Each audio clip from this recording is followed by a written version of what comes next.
Are you ready, kids, for some emotional turmoil? It's time. Beginning of the end. Nope. Fair. Too bad.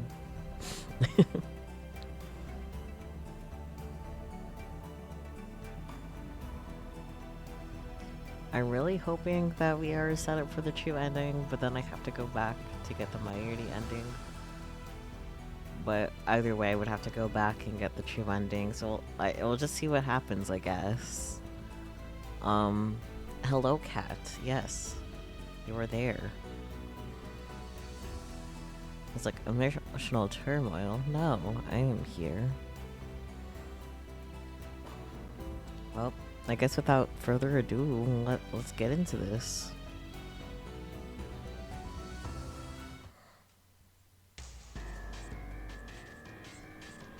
There's a small explosion, and the room filled with smoke.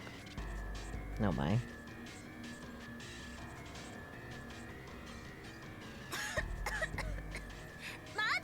The window! Open the window!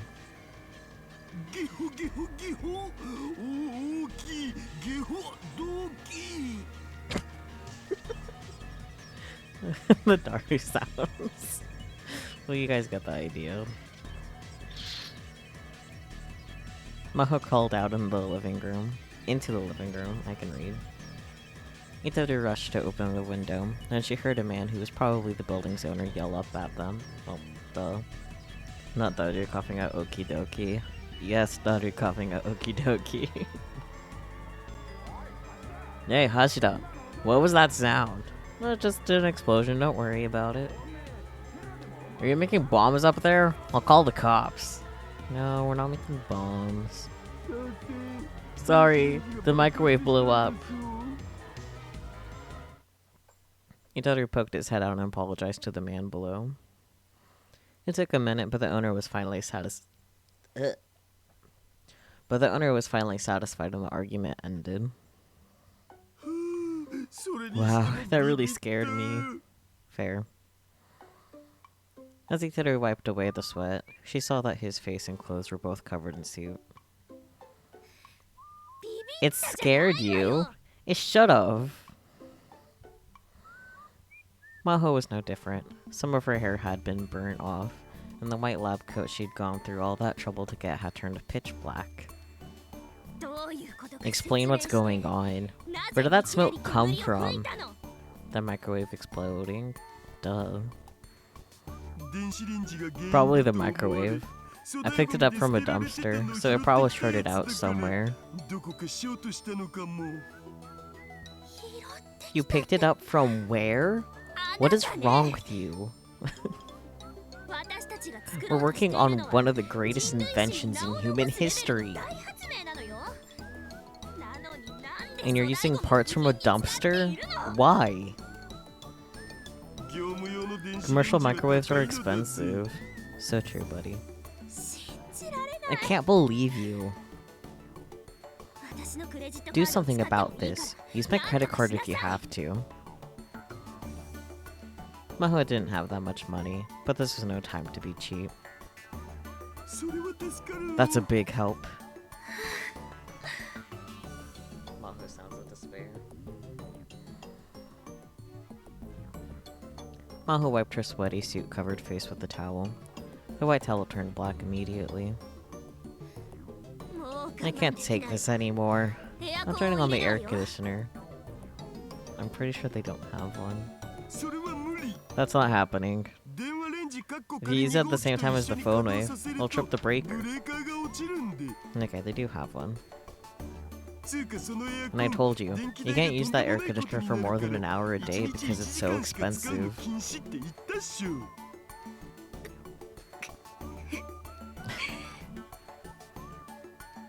These working conditions were abysmal.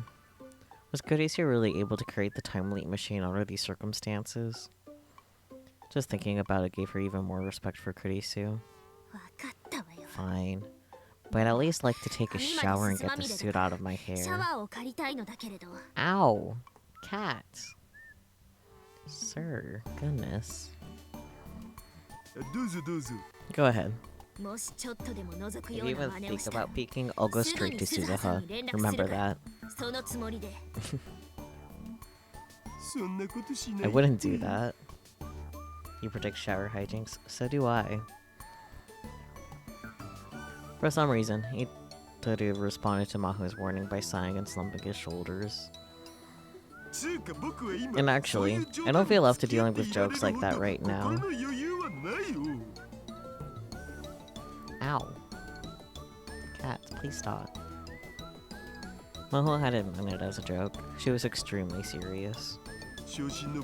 I'm in such a bad way that I'm not even playing H games. Oh no, not the H games. She heard from Shizuho that the day she'd arrived in Japan, Itoru had screwed up bad on the date. It was true that Itoru was a lot quieter than his usual self. Mayuri had even said that Itoru not playing H games must be an omen of some impending natural disaster. But either way, she didn't have time for his negativity, so she mostly ignored him and went to the shower room. Hello. Okay, sir, you need to stop. You need to stop right now. Since Shizuho used the shower regularly, it was relatively clean. There was a good selection of body soap and shampoo, and Shizuho told her she could use it as she liked. Stop. Sheesh, I'm spending Tanabata covered in suit. That day was indeed Tanabata. Actually, Maho had been secretly looking forward to this day. Since she lived in America for so long, she was interested in Japan's traditional summer holiday. Don't make me carry you to Spooky's room. If you keep this up, I'm gonna take you out of here, okay? I'm being dead ass. This isn't okay. No.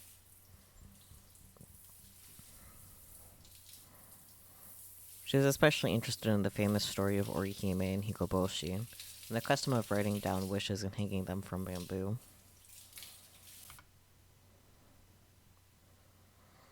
Hikoboshi, a man who appears in the legend of Tanabata. Okay, that's it, cat.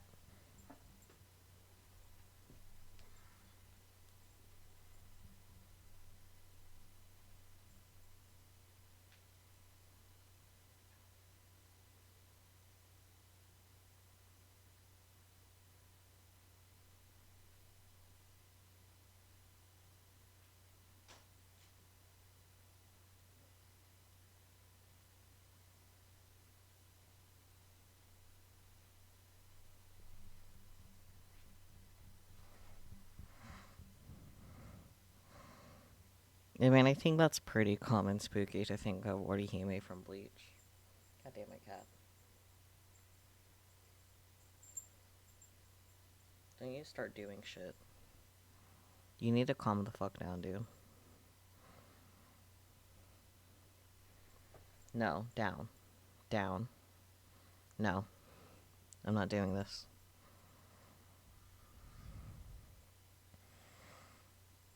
Okay. A man who appears in the legend of Tanabata.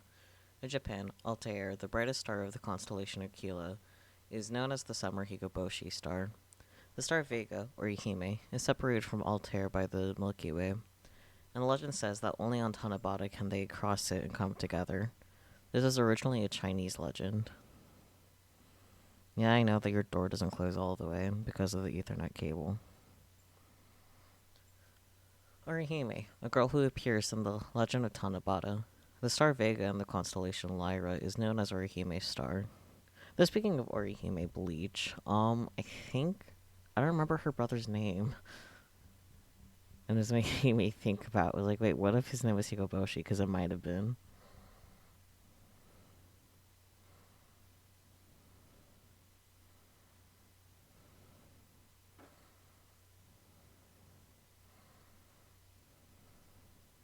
His name was Sora. Okay, never mind. Anyways. She was the daughter of the Emperor of Heaven, and was given the name Orihime, Weaving Princess, because of her mastery of the loom. She is married to Hikoboshi, Hiko, I can read. But the Emperor of Heaven decreed that they would only be allowed to meet once a year on July 7th on the old Japanese calendar. We.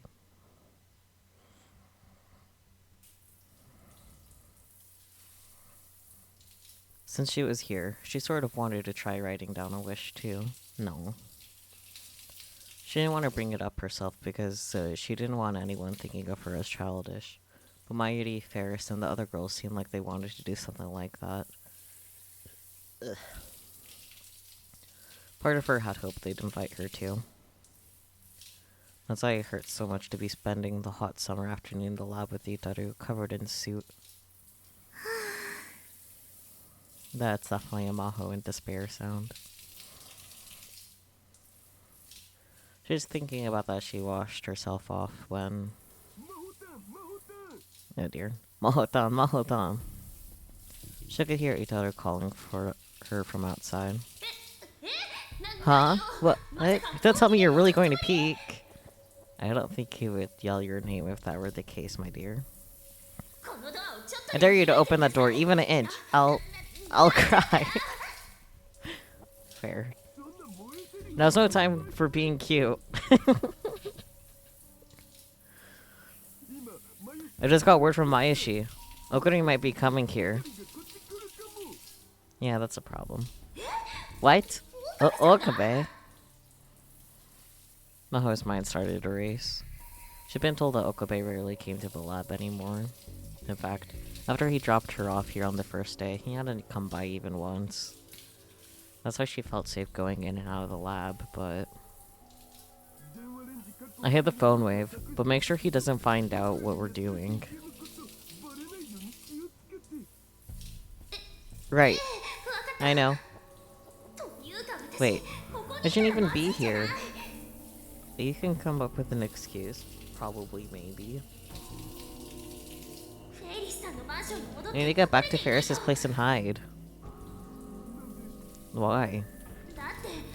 Because I'm supposed to be in Okinawa. Ah. Yeah, that's a problem, isn't it? That's how she explained her visit to Okabe. If he found out she was working on the phone with Itaru, there would be trouble. That's right.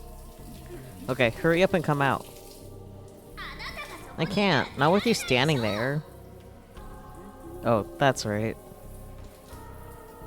After she was sure Itaru was gone, she quickly washed the bubbles from the body soap off her body. Her long hair still wasn't dry, but there wasn't time for that. She wiped herself off with a towel and was about to leave the shower room when she heard the door open. Hey, Daru. Yeah, that's... He was here already? She quickly shut the door to the shower room again. But then she looked down and saw she was naked. Her clothes were lying on the floor past the door. There was no way she could get them without Okabe seeing her.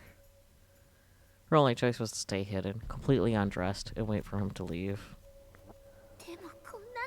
But this is really kind of nerve-wracking. Why didn't Daru just bring your clothes into the shower room? I don't know. Oh boy, Okabe's perspective.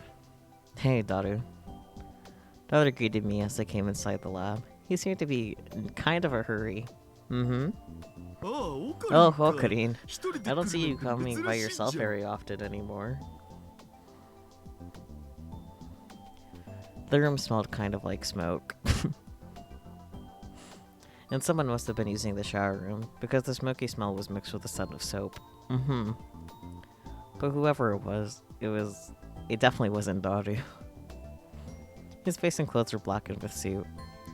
I thought it might be Suzuha, but the lights in the shower room were turned off. What were you doing? Dude, you're black with soot. No, well... I got this microwave from the garbage dump, you know? And it was warming up a lunch I got from the convenience store. And it blew up. It blew up? Are you okay? Mr. Braun got mad at me. Don't get him too riled up. You don't know when he'll kick you out. If he does that, you might be okay, but Suzuha will have nowhere to go.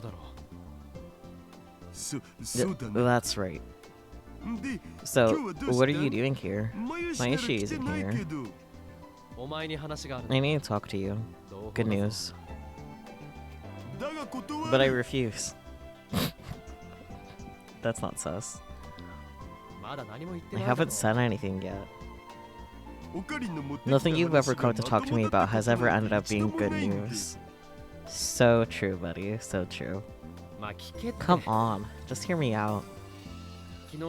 Last night, I went to dinner with Dr. Lixon and we were talking about the exchange program.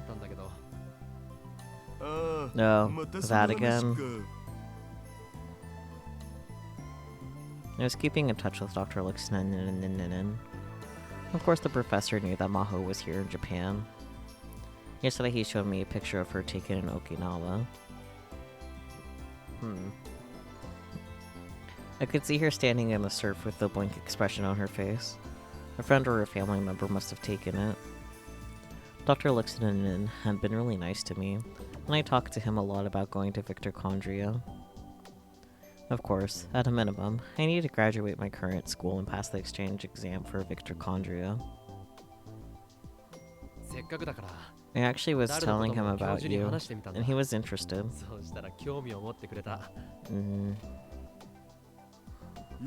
Huh? And me? Victor Condria's got something called an information science lab. It brings together hackers from around the world, supposedly. With your talents, don't you think you'd fit in fine there? I've been inviting Daru to come to America with me, but he didn't seem that interested. He'd say things like, I can't imagine living away from the otaku mecca, and no way am I living anywhere you can't get H games and anime figures. He'd done nothing but give excuses like that. Well, I am a super hacker. Not sure I'd be fine, but... why not meet with him at least? You met him before. I'm busy now. You can make time for one day. Not until Komima's over, probably. That's over a month away. It's not happening for a while, okay? Give me a break, man. You're full of excuses. Do you really not want to go that badly? I sighed and sat down on the sofa. This room really was hot as hell during the summer. The windows were open and the fans were running at full speed, but I was still sweating. There was an air conditioner, but evidently he wasn't using it. Daru, got any Doc P? Hey, first time it's been mentioned in this game. I'm just gonna drink some of my Doc P to cope. This is the first time Okabe is drinking Doc P. Like, he hasn't been drinking it. He's been drinking tea and shit.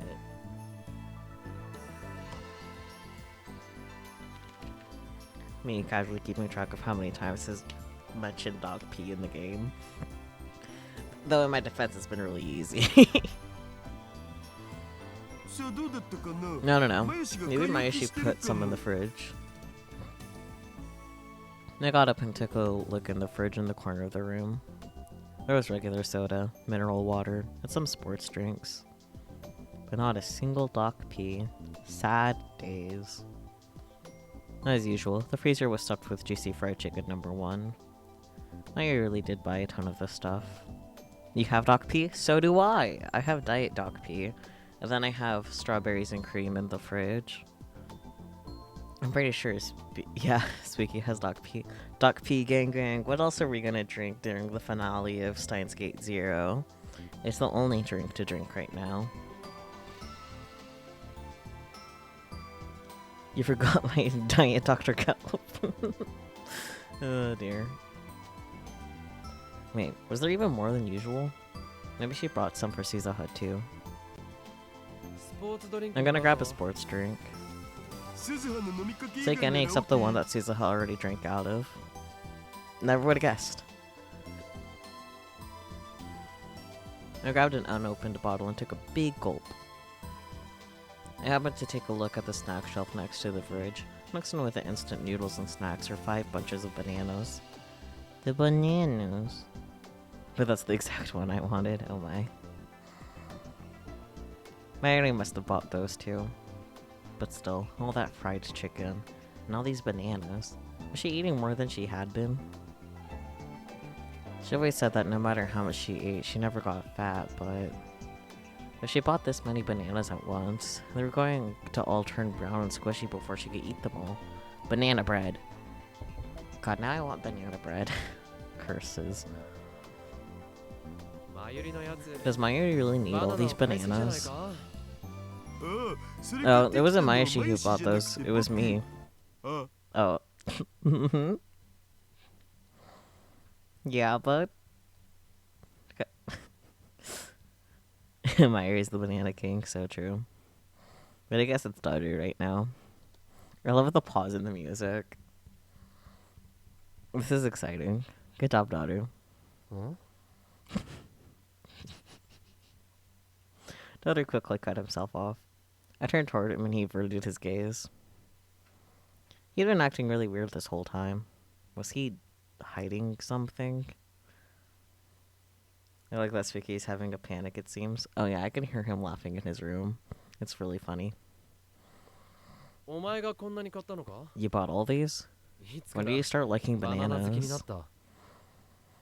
Yeah, Okabe was already gonna put it together, but then Daru just... Yep. Well, you know, it was Suzuha's idea. She told me to eat some every day because it's good for my diet. Mm-hmm. There was a diet like that before, come to think of it. Some celebrity had gone on TV and said she lost a bunch of weight on a banana diet. But the next day, all the bananas in Japan disappeared from stores. My dad had tried to get in on the boom a little too late and bought a huge supply of bananas, only to see it flare out and most of them rot on the shelves. I remembered that. Oof. So don't buy so many at once. They've already changed color. Well, whatever. I was hungry, so I decided to take one. I took a banana and peeled the skin. Just don't go overboard with everything, okay? You're right. Yeah. I finished the banana in 3 bites and went to toss the peel in the burnable trash can. I was confused about that, but I actually think it's pretty normal to burn trash in Japan, so that's actually not that weird. 3 bites? Yeah, I thought that too. It's like, that's oddly specific, but okay, buddy. And then I noticed something strange. Oh boy.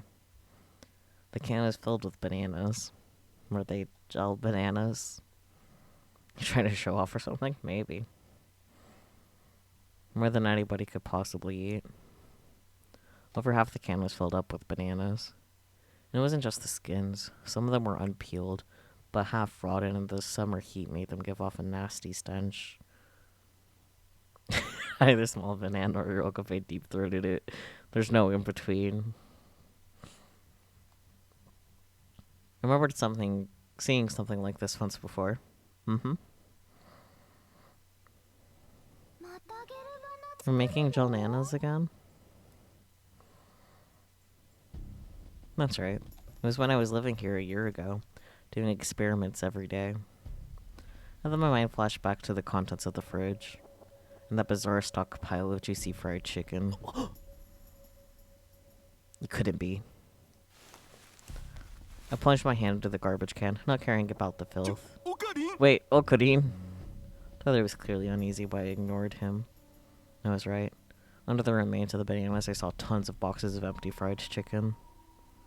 No matter how much Mighty liked them or how much of a glutton Daru was, no one would voluntarily eat this much frozen chicken every day.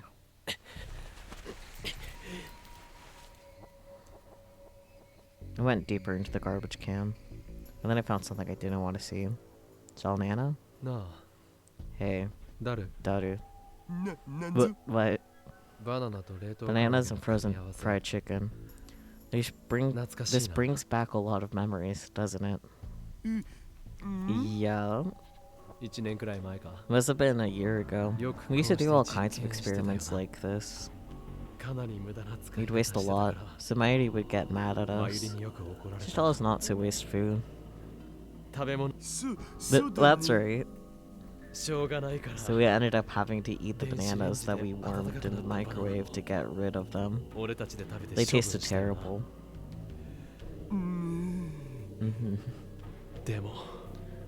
But we never were able to eat these. What I pulled out of the garbage can was a green gooey mass. It was a thick, disgusting liquid like you'd expect to see if you crushed a giant bug. Yum. So true. Looks so tasty. The goo dripped out of my fingers and splattered onto the floor. It was what used to be a banana. What we once called a gelnana. Oops. Todder put his hands to his head. But then he evidently gave up on hiding it. Whoops, I didn't expect you to find out this easily. I think I'd hide a little more. He's very observant, man. I was actually going to tell you soon, because I needed your help.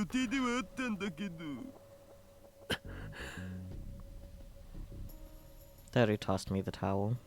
Evidently he'd already used it because it was covered in black soot. We decided to wipe the gelnana off my hands with it anyway. Daddy went into the development room and started moving boxes and dust covers. Here. This is Unit 02. And on the table appeared the horrible future gadget number 8, which I had built, improved, and finally dismantled a year ago. You put it together again.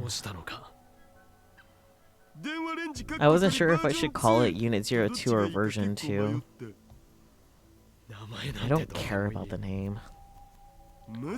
Are you serious? I can't believe you're saying that. We usually have a roundtable meeting and have a lot of fun picking names for the future gadgets. That's all dark history. Really? Tyler was looking at the dust-covered future gadgets that were sitting on the shelf of the development room. There was something like fondness in his gaze. Why the hell was he acting like this? Did he think of that nightmare as some kind of happy youthful memory? I was about to tell him to go screw himself, but held it in. Did you forget what I told you? This thing is dangerous. It's not something we should have. But I need to make a time machine in the future, you know? Which means I need to research this as the first step, I think. Daru. I gave up on trying to hold it back. I got up in his face and yelled at him. I told you again and again and again and again, right?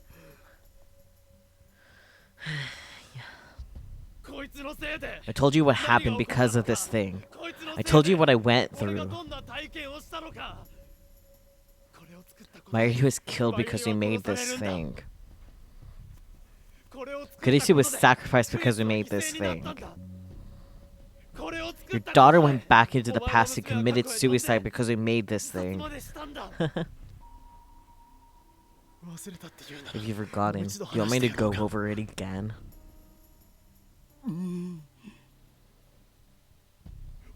Are you that stupid? Are you so dumb that you won't understand unless you experience it for yourself?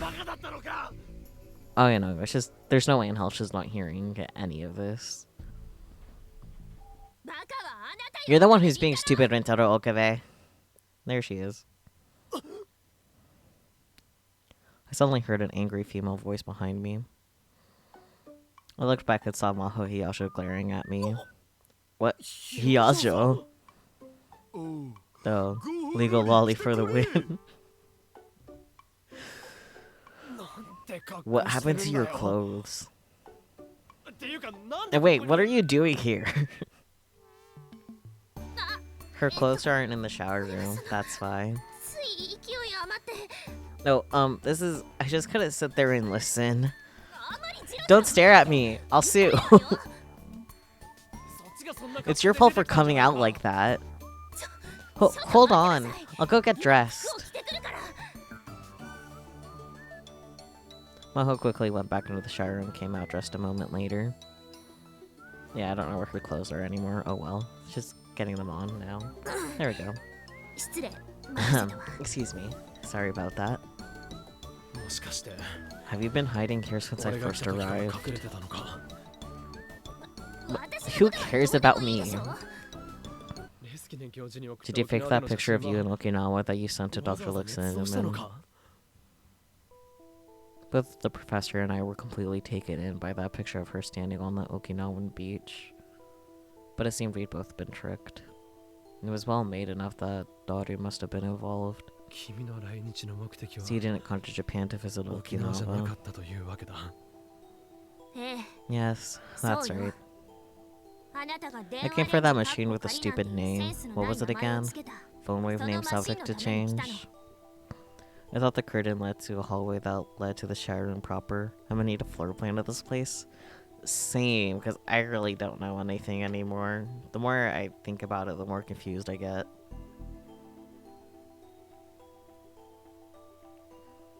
I told you what happened because of the D-mails too. Or maybe she did have her clothes in the little hallway, but she had the door to the shower room itself closed. But, like, overhearing all of that nonsense, she couldn't help but burst out before getting dressed, maybe.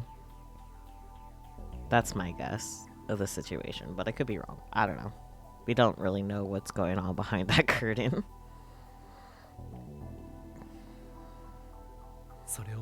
Are you gonna repeat that? No. How? If you send a D-mail, Echelon will pick it up, and the world line will go back to... go back from beta to alpha. An advanced communications monitoring system said by conspiracy theories to be owned by the US government.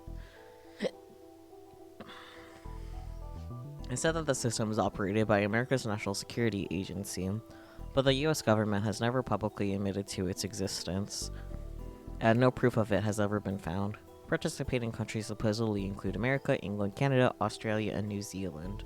France is not included among them. Japan is what's called a third party, which receives information in exchange for putting an Echelon receiving station in their country. It is rumored that the Elephant Cage, a massive antenna array found at the Misawa Air Base in Aomori, is actually part of Echelon. It supposedly intercepts a wide variety of messages from military traffic to individual cell phones, all of which is stored and monitored. That's what your imagining just thought it was funny that she didn't lace to put on her shirt or something. Yeah, I mean, the heat of the moment, you know? And then Mayuri will die again. I won't be able to save her no matter what I do. She'll keep dying for all eternity. Fastened her up a towel, then put on her shirt. So true. And then I had a terrifying thought and stared directly into Maho's eyes. No way. She of all people couldn't possibly. I trusted Maho completely. I didn't want to believe she was capable of it. But the terrible machine that I just confronted had drained me of any kind of rationality. Yeah, noted. Flashback felt like it was going to hit me any second. Images of Kurisu and Mayuri's death were flashing through my mind. And so I said something I never should have said. You aren't trying to bring back the Alpha world line, or you? What? Are you trying to create a world where Kurisu lives and Mayuri dies? What? You asshole. Oh. Oh, jeez. Okay. This escalated. I mean, it's already been escalated, but like, you know. There was an impact on my cheek. And a loud sound in my ears. Nope. Next thing I knew, I was laying on the ground face up. It was a while before I understood what had happened. The left half of my face felt like it was on fire. It is indeed how you know Okabe and Daru are best buds. I appreciate this. I was punched by Daru. I'd known him for 5 years, and this was the first time anything like that had happened. Apologize. Apologize to Mahotan right now. Wait, stop it, Hashida. Nah, Okabe deserved it. He, in some sense, literally knocked into him. I can only imagine how much you're suffering, Okarin. So I'm not giving you any cheap sympathy. But in the end, you're just using that as an excuse. Mahotan, Suzuha, even Mayashi. Do you know how much they've done for you? Aww. That's enough. Stop it. Maho grabbed Daru's body and tried to hold him back. Let me go. He's not going to understand unless I hit him again. I think the first punch is enough. Maybe. Actually, we'll see. That's enough. What you just did was enough. So calm down. And this time Maho put her hand on Daru's shoulder. I'll explain the rest. Go wash your face or something. Go. She pointed toward the shower room and Daru finally seemed to get control of himself again. Fine. He looked a little awkward as he lowered his fist. Normally he hated any kind of seriousness, so in a situation like this, you can always tell one of his perverted gentleman jokes. But there were no jokes as he vanished beyond the curtain into the shower room. A moment later I could hear the sound of the water. Christ. Maho is looking down at me. This is your fault for being weird.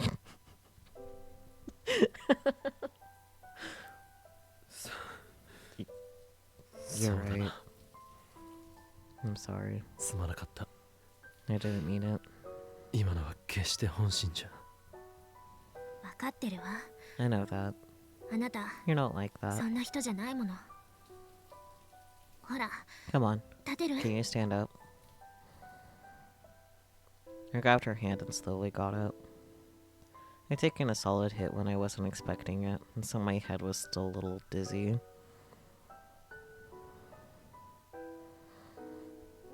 Wait, did Daru just punch Kyoma back to life like Suzuha did that one time? I don't think so. But he definitely literally knocked some sense into him, though. That much is for sure. That hurt. When somebody who's normally gentle finally gets mad, he's really strong. That's right. And when someone gets mad for someone else's sake, not their own. I think that's wonderful. This has changed my opinion of him a little bit. Maho seemed a bit happy as she looked toward the shower room. Only a little bit. Yeah, only a little bit. Because he's always sexually harassing me. Maybe he's fallen in love with you.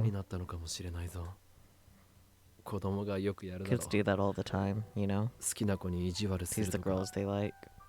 He's a kid at heart, after all. I mean, he's still a kid, even if he's only 18. You want a Slurpee so bad right now? Well, go get a Slurpee. I don't know what else to tell you, Nagiri. Or make your own Slurpee. You have a blender, right? Like Okabe baited Suzuha to him because Kyoma was bubbling under the surface. But I think maybe this punch might be an inverse. Daru knocks sense into Okabe that dominoes into Kyoma coming back. Maybe. Bring me one. Oh dear. That means you'd have to walk. Just go to your kitchen and make your own. I don't know. Or have Kamen bring you a Slurpee. You guys can figure it out. You gotta be kidding me. You want Suzuha to be my daughter? Making Slurpees is a bit more than blending frozen soda. Oh, come on. Are you sure? At least be close enough.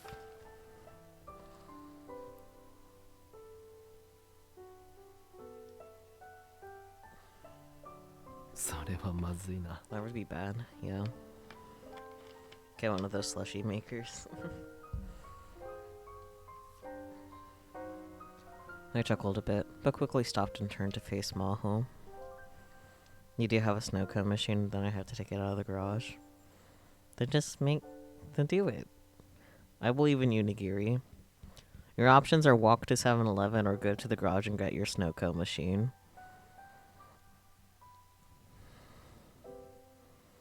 Snow cones are different than Slurpees? Only by so much. Or suffer in silence. I guess that's also an option. I'm gonna reread this line because I don't remember if I read it. I chuckled a bit, but quickly stopped and turned to face Maho. She could also suffer loudly, that's okay. The difference between our heights was so great that I was looking down on her. If you want my subjective opinion, this world exists because of Kurisu's choice. They aren't that difficult to make. I mean, snow cones are different, but I might start breaking it out, to be honest, because it's getting hot out. Yeah. So, weigh your options, Nigiri. 'Tis the season, yeah. Maybe is safe because of Kurisu. She can live and be happy.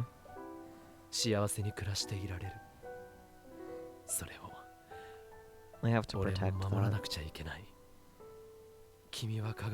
You're a scientist. You're a lot smarter than I am.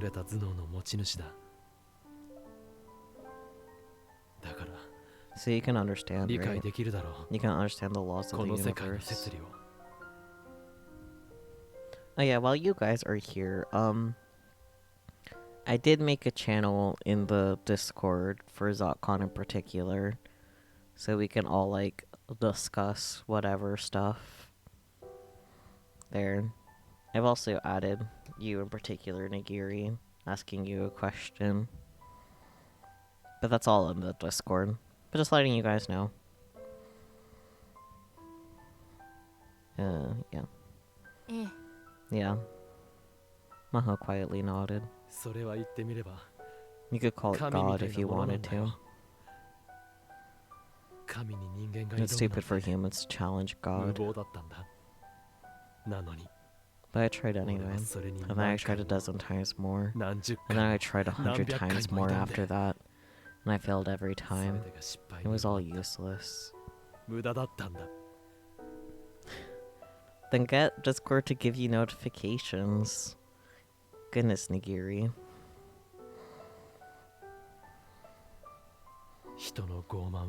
God will never forgive human arrogance. You're right. Maho's looking out the window. It was as if she was thinking back to her homeland and ancestors. God is a popular guy back home, and among the people of Okinawa.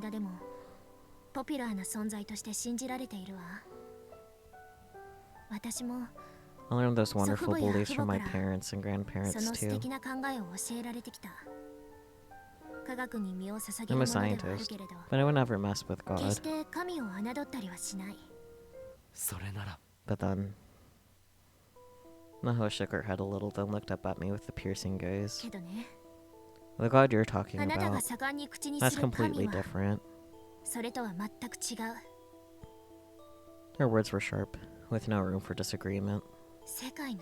The laws of the universe, those are just the equations that define the world.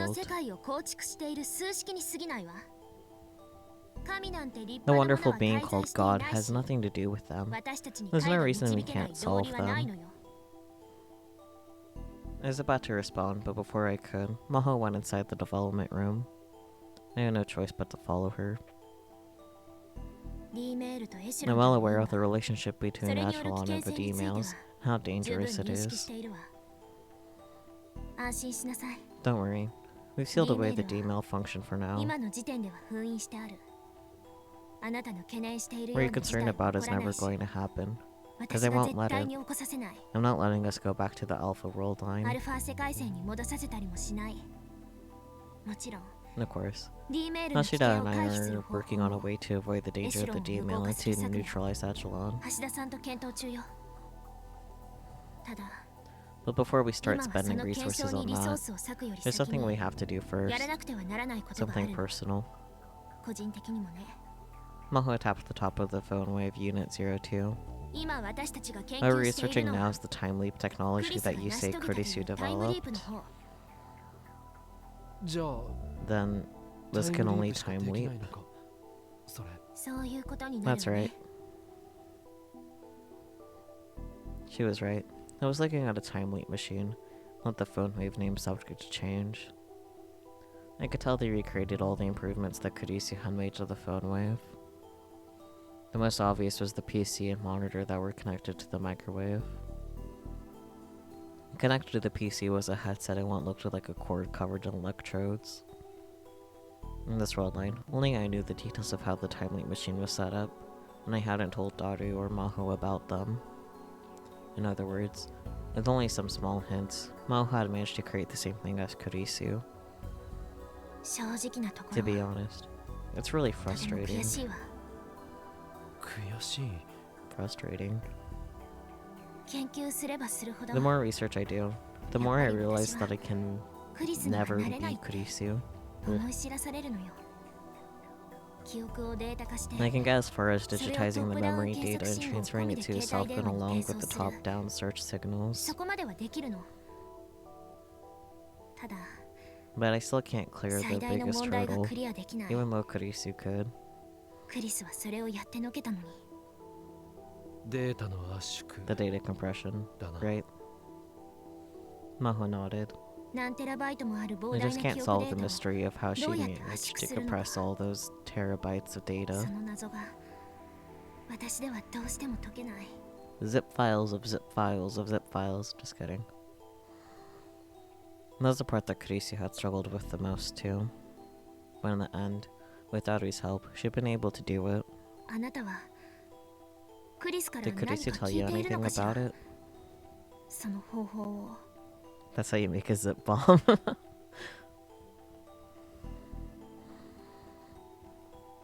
She seemed a little unhappy as she asked me that. Asking for the answer meant giving up on finding the solution for herself, and so it meant admitting defeat. Maybe that was really hard for her. If she's chosen to put completing the machine first. But I had no intention of giving her the answer right away. You made me a promise when we last talked, right? That you wouldn't try to save Kurisu Makuse using the time machine. That's right. Do you still intend to keep it? If you don't, I can't help you.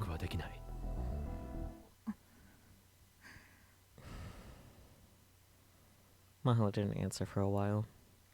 But without even looking at her face, I could tell she was being torn apart inside. Of course I do. I promised you, after all.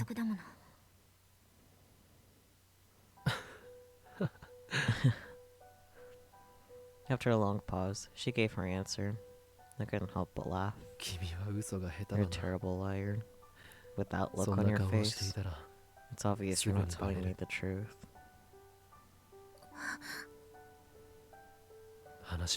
We're done talking. Then I left the development room. I looked toward the shower room, but I could still hear the sound of falling water from within. Daru was showing no signs of being done. Hey, Daru.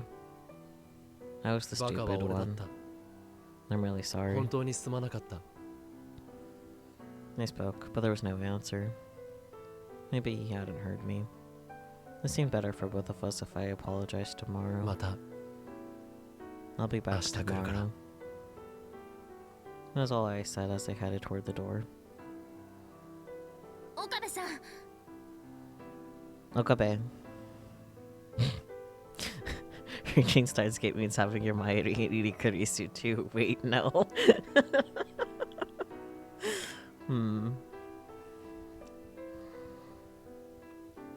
Maho followed me. She came up to me so fast she almost slammed into me. Do you think Steins Gate exists? Do you think there's really another world line? In the gap between the alpha and beta ones? Where Mayuri survives and Kurisu doesn't have to die?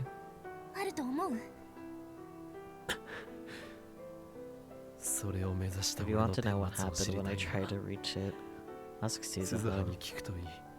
You only tried once, though. Just saying, bud. In the end, it couldn't be fate. Yeah, so far. That's what matters, though. It's only been the one time for trying to reach Steins Gate. Steins Gate is just a stupid delusion.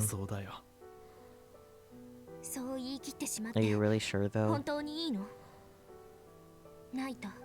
You haven't proven that it doesn't exist, you know? That's just the devil's proof, though, right? Nobody can prove a negative.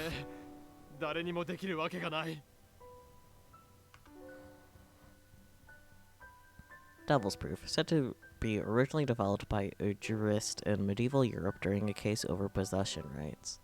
It's used as a hypothetical today in other contexts, such as law or politics, during discussions of rule violations. For example, if someone were to tell you to prove that the devil exists, you could, in turn, demand proof that the devil does not exist. Then when they fail to provide that proof, you could say, since you can't prove the devil doesn't exist, he must exist. This is, of course, simply sophistry that proves nothing at all, but since it can turn a debate into an endless loop, traditionally the burden of proof is placed on the first person to make a statement.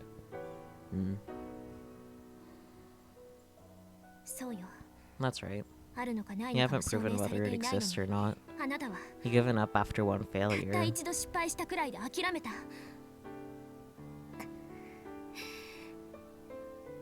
Maho is gritting her teeth hard. I can't believe you. What? I almost went out of control and grabbed her by the shoulders, but I managed to stop myself at the last second. I told you before, right? I tried dozens, no, hundreds of times before that. I remember what I said. That's not because of the laws of God or whatever they may be. The world lines, the time machine, Steins Gate. They're all just part of the equations that make up the world. You failed dozens of times, or hundreds of times. So what? That happens all the time in science. If you fail that many times, then you try 1,000 times, or 1,000,000 times, or 1,000,000,000 times. And then you're certain to find the answer. You don't know anything. You haven't experienced it. That's the only reason why you can say something so irresponsible. No. I've experienced all that more times than I can count. Failures, setbacks, regrets, and the pain that comes with them. And all because of the genius named Kurisio Makise. Equations don't have feelings. Yeah, but it's always humans who solve them in the end. We were glaring at each other. Our faces close enough to kiss. Okay, interesting. Interesting comparison.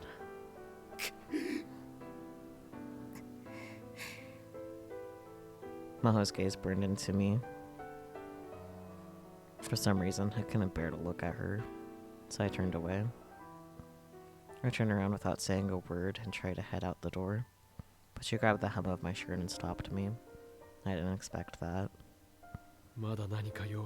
Do you need something else? And turned around, annoyed. A moment ago, her expression had been so fierce, but now she simply wore a sad smile. It was so different that, for a moment, I thought I jumped world lines. Huh? Maho whispered to me. You're a terrible liar, too. Liar. Was I lying? I put my hands up to my face, trying to figure out what she meant.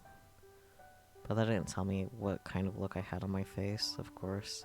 So I simply stood there, confused. Liar? What do you mean? I'm not lying. That should have told me something. He said that a year ago, You couldn't even bring up the time machine with you.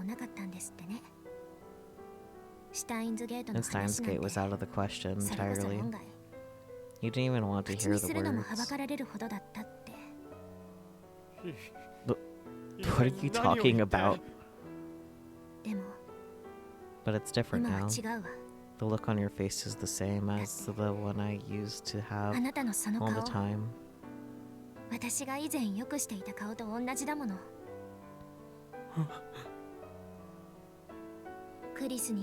lost to Kirisi during the experimental trials. I lost to her with my papers. I lost to her in terms of fame. And I was so depressed I was ready to give up.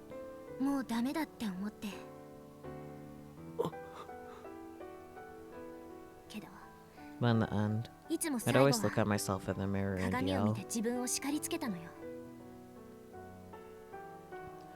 Maho pointed to her own heart with her index finger. If you give up on trying, it's over, and then you'll never win. Then she pointed at my left breast.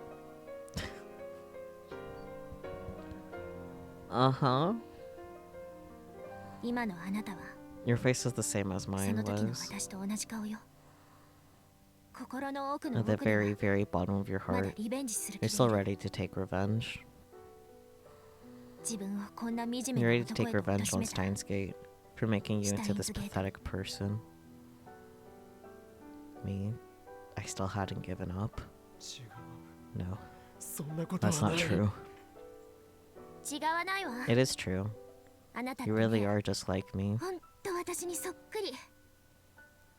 It's like I'm seeing my own reflection. You're still You're stubborn. Once you say something, you never back down. Even if you know you're wrong, you pout like a child and refuse to admit it, which causes all kinds of worry and trouble for everyone else. You know, it would make me feel a lot better if you told me I wasn't like that.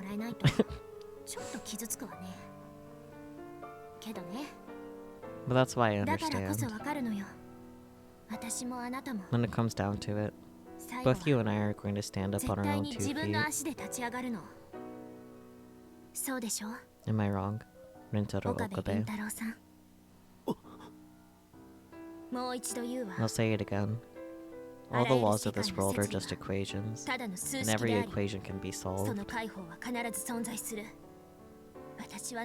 gonna find the key to that answer no matter what, and God has nothing to do with it. And I'm going to reach the world line in the gap, where Mayuri doesn't die and Kirisi is still alive. After saying all that, Maho was a little out of breath. She had a lot of vitality in her tiny body. Her words, the way she looked, they hit me so hard I couldn't speak.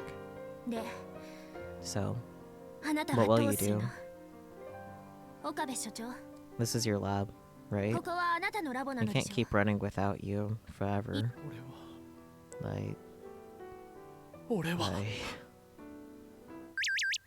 And then I got a line message. I'm just gonna... I know there's a quick save, but I'm gonna make a big boy save too, because,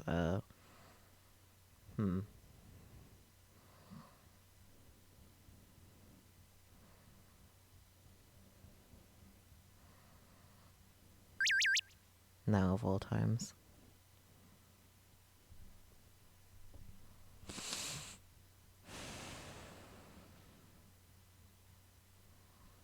To look at her or not to look at it, that is the question. Either way, we're getting the true ending and Mayuri ending. So I'll let you guys pick if I ignore it or look at it now.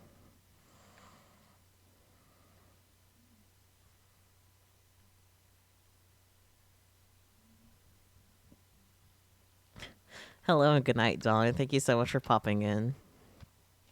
Have good sleeps.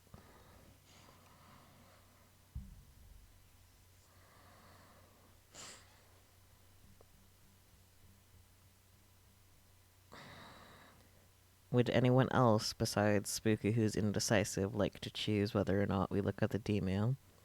Oh, team 1, nice. Oh, that's a really strong lead too. 62 to 17, damn.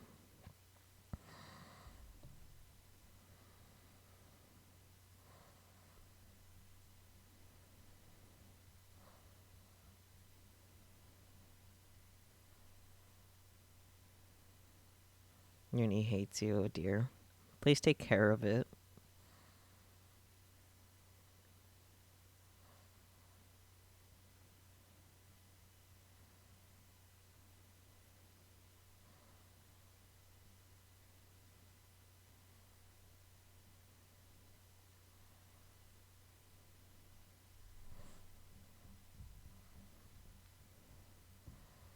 Okay, well, I guess if no one else has input, I'll just ignore the D line and see what happens. But still, I had a terrible pronunciation, so I decided to take out my smartphone. No. Well, oh dear. Oh dear. Big trouble. What do I do? Mayuri. I just happened to pass by her. She's running away crying. I wonder if it would have been the same if I looked at it sooner. I've never seen her so sad. What? Mayuri was crying. I could tell something bad was going on. When she saw my shock, Maho looked over at the phone too. She was crying. What happened? I don't know. I just happened to run into her, so I said hi. And she was crying. I was really surprised, but when I asked what was going on, she was really upset. I will hydrate, yes. With good old Doc P.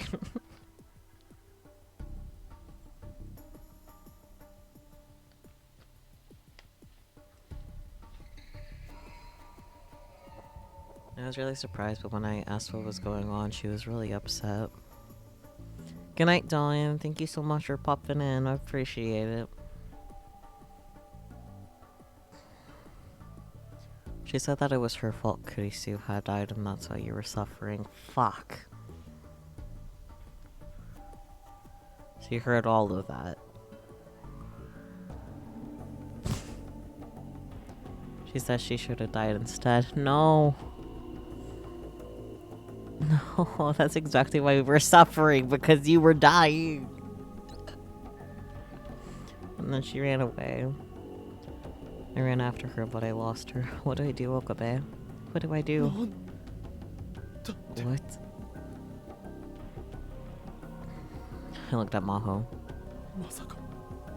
Did she hear that? Come to think of it.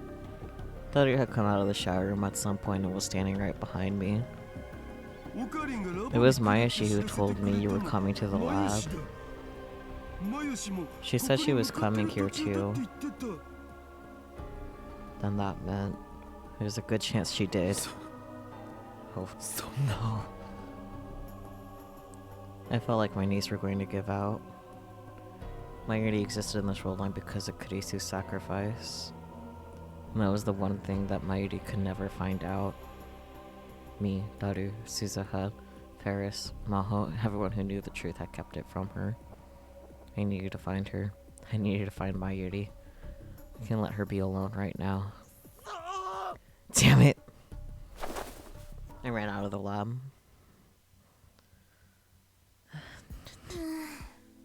I don't like, why did you have to change perspective? If Suzuha does not interact with Mayuri, I'm just gonna lose my mind.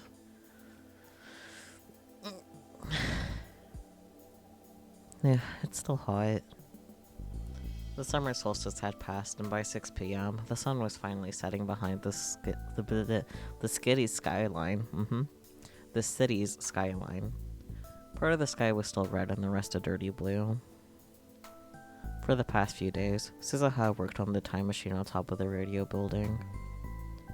It was almost time for her to go back to the past, which meant she was putting a lot more effort into the maintenance work.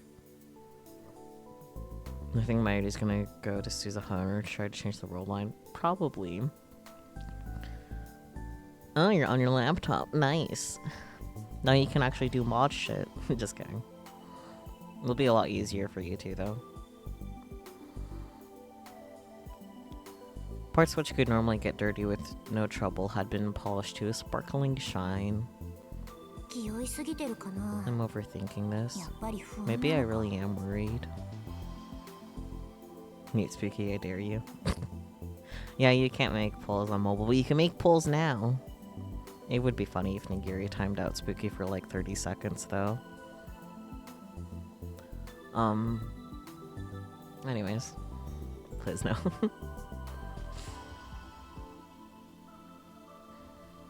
She finished her work, put her tools back in the box, and stored the box in the time machine's cockpit.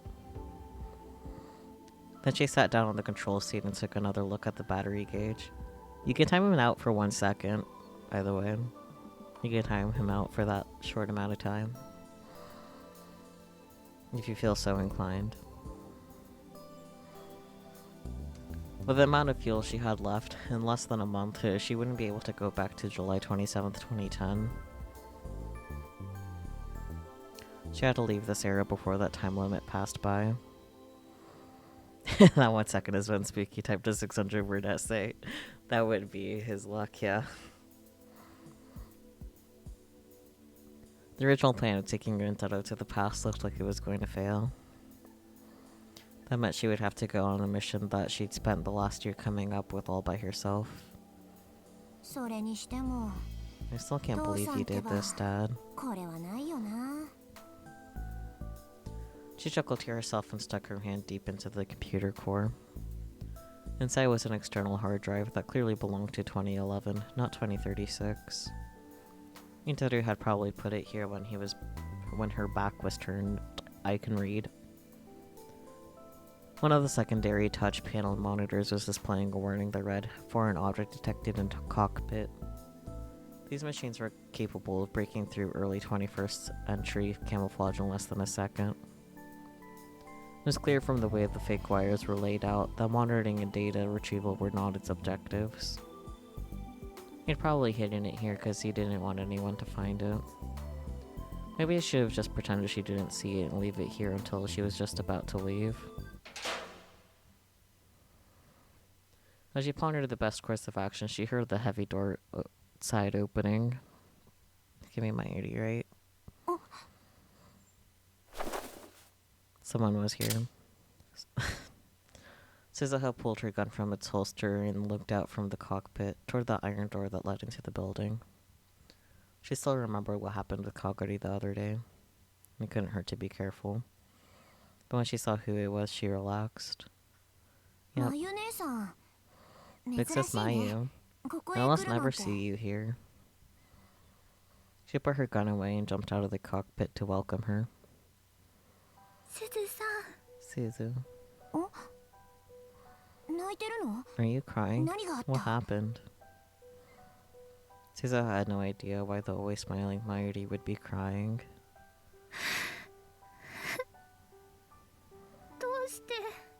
Why didn't anybody tell me? Huh? Why didn't anybody tell Mayushi the truth about her and this person named Kurisu Makise?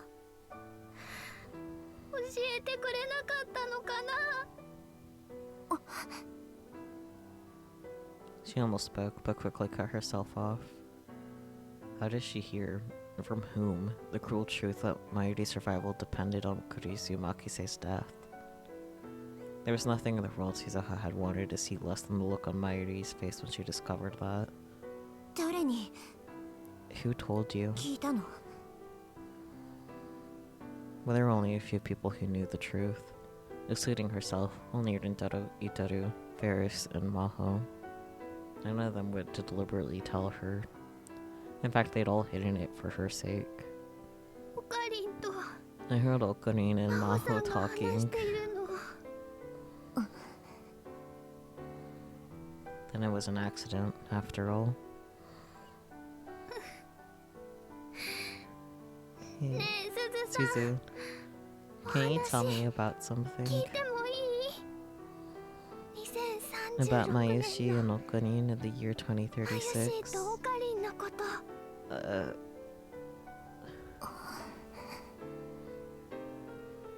Suzuha wasn't really sure what to say.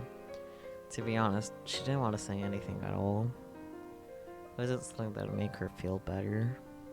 He'll be happier not knowing about the future. Another line of tears spilled down Mayuri's cheek. Mayushi's not good for anything, no matter what world she's in. No.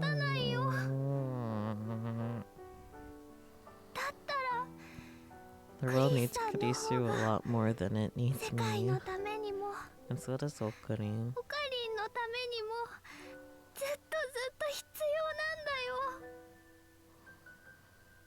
Suzuha suddenly felt like she was looking at the Mayuri she'd known in the future. She thought of the big sis Mayuri that she'd never seen since she was a little girl. And she couldn't refuse her request. The big sis Mayuri I knew used to say the same thing sometimes. And then she'd always stare off into the sky. She looked so sad, like she was in pain. Me and Kagari hated seeing her like that. Kagari? It was only then that she remembered she'd been keeping Kagari a secret from Mayuri. There was a girl named Kagari. She was a war orphan. You adopted her, so she was your daughter. Mayushi's daughter? She was a kind girl, but strong. She was still so tiny, but she'd always say that it was her job to protect her mama. And so seeing you sad really hurt her, I think.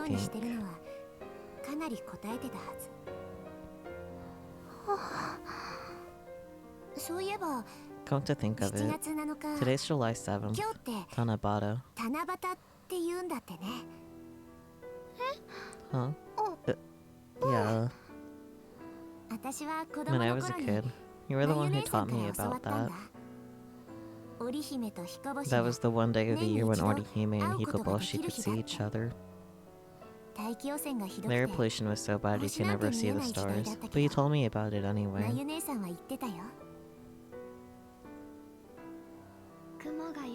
Even if the clouds aren't covering the night sky, the stars aren't gone from this world. They're still shining on the other side.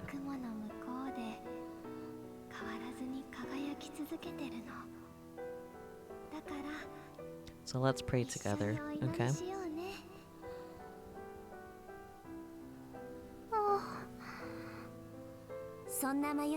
The words you said gave me and Kagari hope. That's the one thing I want you to know.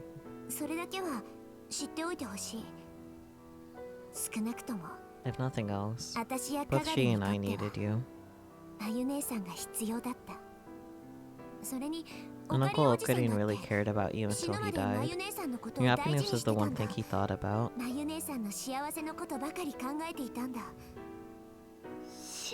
Until he died.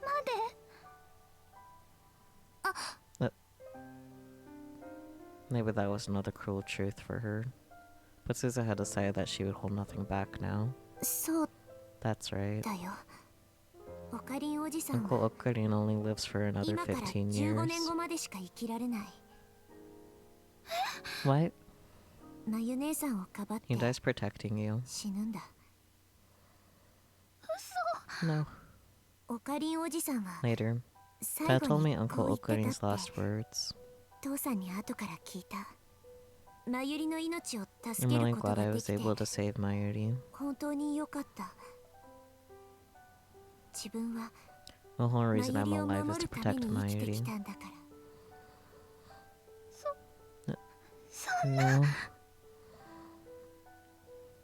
Mayuri put both her hands over her mouth. But he never got over it, I think. Why would she? When we couldn't see you. You look up into the Tanabata sky and whisper to yourself.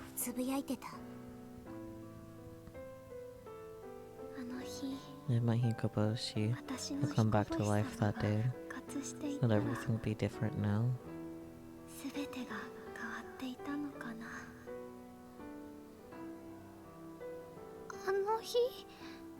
That day, my Hikoboshi,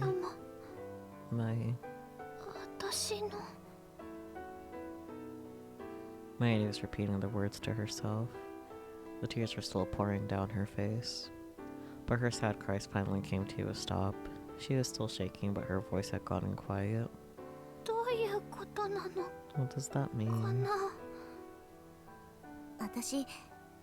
I think I know now. A year ago, I was really angry at Uncle Okunin. The chance was right in front of him, so why did he give up? And I was really mad at you too, for stopping him from doing what he needed to do. But after living here for a year, I realized that I was the one who was wrong.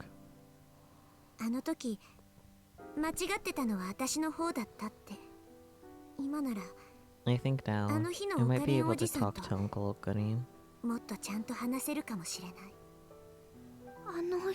That day. I don't know whether I can really change his mind or not, though. As the sun set in the west, the shadow of the time machine lengthened, and Suzuha's along with it. I only have one chance left. So I think I'm going to bet on those words you said. I'm not going back to the day when Kurisu Makuse was killed. I'm going to the day you spoke of. And I'll see if I can grant your wish. Mayushi's wish. Suzuha gently rubbed Mayuri's tiny little shoulders. I'm going to believe that's the key to Steins Gate. The key that can open Steins Gate isn't a normal star that's given up on being Hikoboshi. I think only your Hikoboshi can do the job. So basically, my new mission plan is to bring Hikoboshi back to life.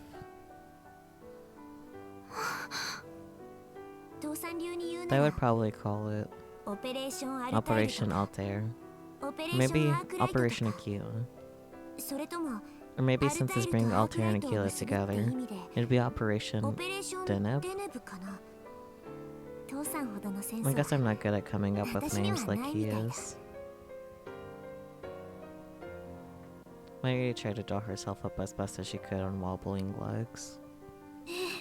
Hey, Suzu. That operation. Let Mayushi do it.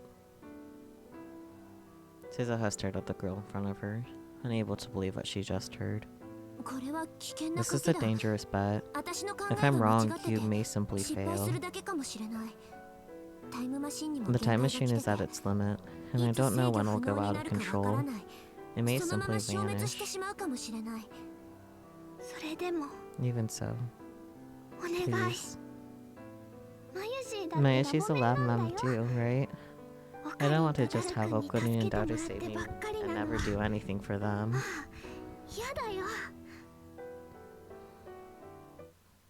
Mayuri rubbed her eyes hard and wiped away her tears. Life was slowly returning to her frail body. Mayushi likes Okunin. Mayushi loves him as much as Kurisu. No, that's not true. Mayushi knows she loves him a lot more.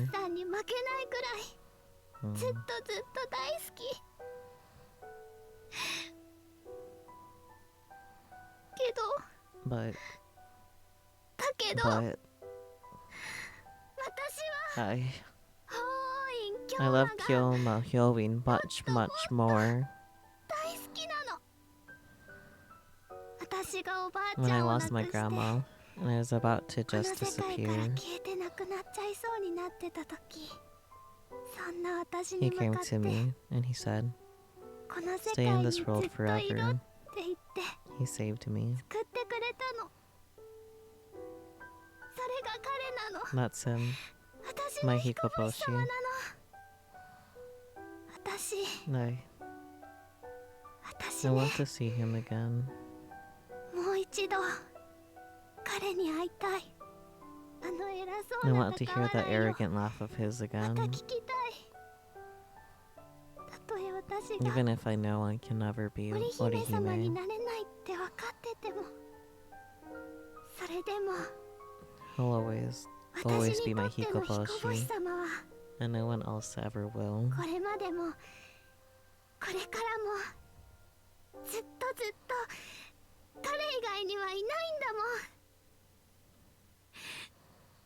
I want to see Hyo and Kyoma again. 会いたいよ。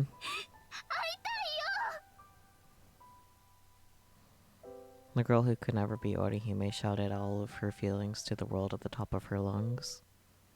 And right in that instant, Caesar heard her to sound from her cell phone that she never heard before. But これ what は is this? It was the sound of a video message. When she saw the sender and subject line, Suzuha gasped. これ This 未来からのム is a ービー video メール。 message from the future.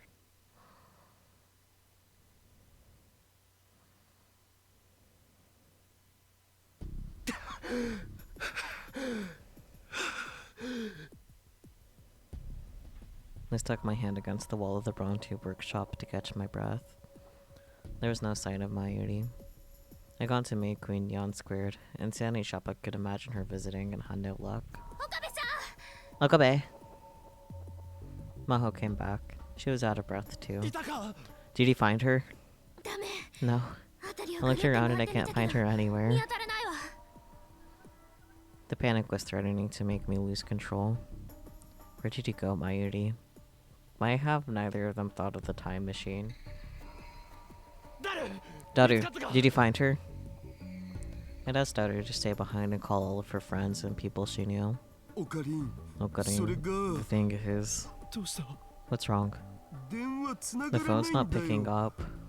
マユリなら I called Mayuri a bunch of times too, but it looks like she turned off her phone. 違うんだ That's not マユ it. シだけじゃ It's な not くて just Mayoshi. 他のどこに I も can't つ get な a がら hold of ない anyone. つうか Actually, ずっとス my マホ phone's が had 圏 zero 外になっ bars た this ま whole までさ time. なんだって What? I took out my own phone. 俺のも Mine's not getting service either. 私もだわ。 Me too. The lab had never suffered from bad signal before. We went up to the roof and even tried holding our phones up to the sky, but the result was the same. 屋上でも It ダメ doesn't だ work on the roof either. 外に出ても I 繋 can't が get らな any いわ。 signal even outside. Later looked for news on the internet. Thankfully, the internet connection was still active. お速報 Hey, 出た there's breaking news. There's an article on the top page of Taboo. Talk about a large-scale cell phone service outage. え Wait, つうか what is なん this? ぞこれ秋葉原一帯の All 基地 cell 局 towers in が Akihabara for all carriers have stopped working. 全キャリアって All carriers? そんなこ Is とあ that りえるの？ possible? That didn't seem possible to me. Not under normal circumstances anyway. The events of a year ago and the Alpha World line flashed through my mind. That night, when Mayuri was mercilessly killed and all the safety I'd ever believed in was stripped away. That night, when all the pain began, started with a bomb threat at Akihabara station that had shut down the train system. 人為的な Someone did this deliberately. 工作 Something terrible was about to engulf Akihabara. That was the feeling I had. I tried my best to fight off the flashback. Now wasn't it time to be scared. I needed to find Mayuri. I couldn't leave her alone out there. I gritted my teeth to fight off all the trauma I was carrying and raised my head. Daru, the internet's still working, right? Oh, yeah. I'm talking to Luca and Amanishi online right now. Okay, then they should be willing to help look for Mayuri. We're gonna go look around again. Hold it. There's another thing that's bothering me. I went to that channel to look for information on the outage, and somebody's cracked the occult board. And the one doing the cracking is, well, look. A term used to describe actions such as illegally accessing a network link to a computer or modifying its data, often confused with hacking. Originally, hacking was described as using and investigating a piece of software. Cracking, however, refers to a malicious unauthorized activity. Most times when the term hacking is used by the media, this is what they actually mean. Heather brought up the @channel page on his screen for me to see. I wondered why it could possibly matter, but decided to take a look anyway. What? Attention, Salieri's neighbor. Oh dear. Salieri's neighbor? That was the nickname I used to make contact with Kuri Gohan and Kamehameha. What's going on? I decided to leave the explanation for later and clicked on the thread. It was all comments by a single person. It's all Kuri Gohan and Kamehameha, but it's a bunch of... Let's see what we can actually read. To Salieri's neighbor, it appears that we twins will now be temporarily driven from the place where we belong, so I may not be able to come back here anymore. Our Father in Heaven has developed a way to force out our most secret places. Now we should become good children, his children who cannot tell lies. And thus we will be forced to tell him of the secrets of controlling time, and where those secrets lie. It is a great sorrow to me that I cannot protect those secrets. I hoped we could become good friends, but this is probably goodbye. So lastly, I'd like to pass a message to the person I respect the most. I can't really read. I always regarded myself as an essentially ordinary intellect. Can't read most of those, but tell her that she is the real Amadeus. The first comment had gone up an hour ago. After that was just an endless string of meaningless numbers and letters. What's this supposed to mean? Maho was looking at the screen from the side and evidently sensed that something was amiss from the text. I answered her. Amadeus. What? This is the Amadeus Kurisu. Something happened to Kurisu. This is some kind of message. She was trying to contact me with it. The secret to controlling time. That's the time machine. Information about the time machine linked to someone? Wait, how does Amadeus know about the time machine? Did you tell her, Okarin? Did I? I didn't think I told her when I was a tester, but... There's no time to think about that now. Yajo, can you access Amadeus? It's against the rules, but I guess it's not a time to worry about that, is it? Hashida, can I use your computer? Maho took Daru's seat and used his PC to access the Brain Science Institute's computers. She put in her ID, Salieri, and her password. She pushed the enter key, but Amadeus didn't appear. This isn't what usually happens. What's going on? Confused, she typed a series of commands into the PC with a speed that rivaled Daru's. But no matter what she did, the Amadeus program didn't appear on her screen. When she finished accessing every server at the Institute, she stared at the computer and bit her lip. What's going on here? This is just impossible. What happened? It's gone. Amadeus' program and all of the memory data is gone.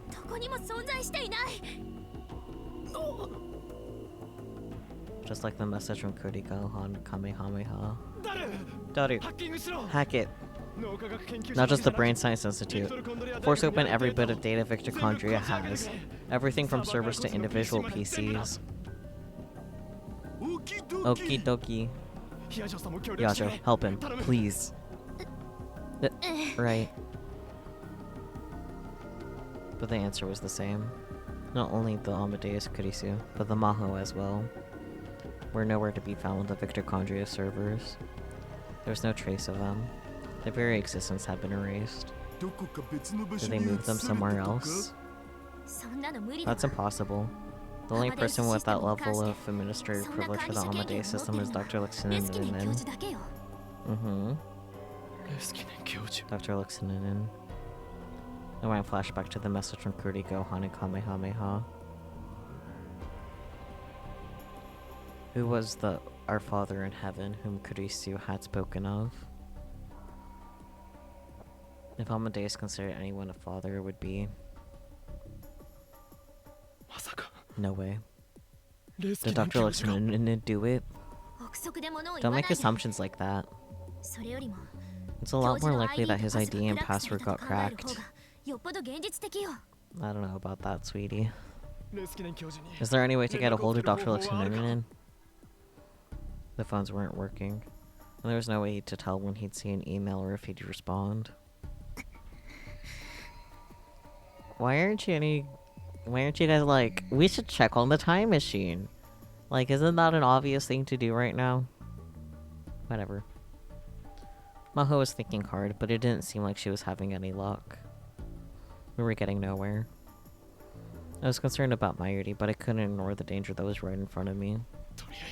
For now, I'll go to the radio building. If Kurisu's warning is right, that's what they'll be after.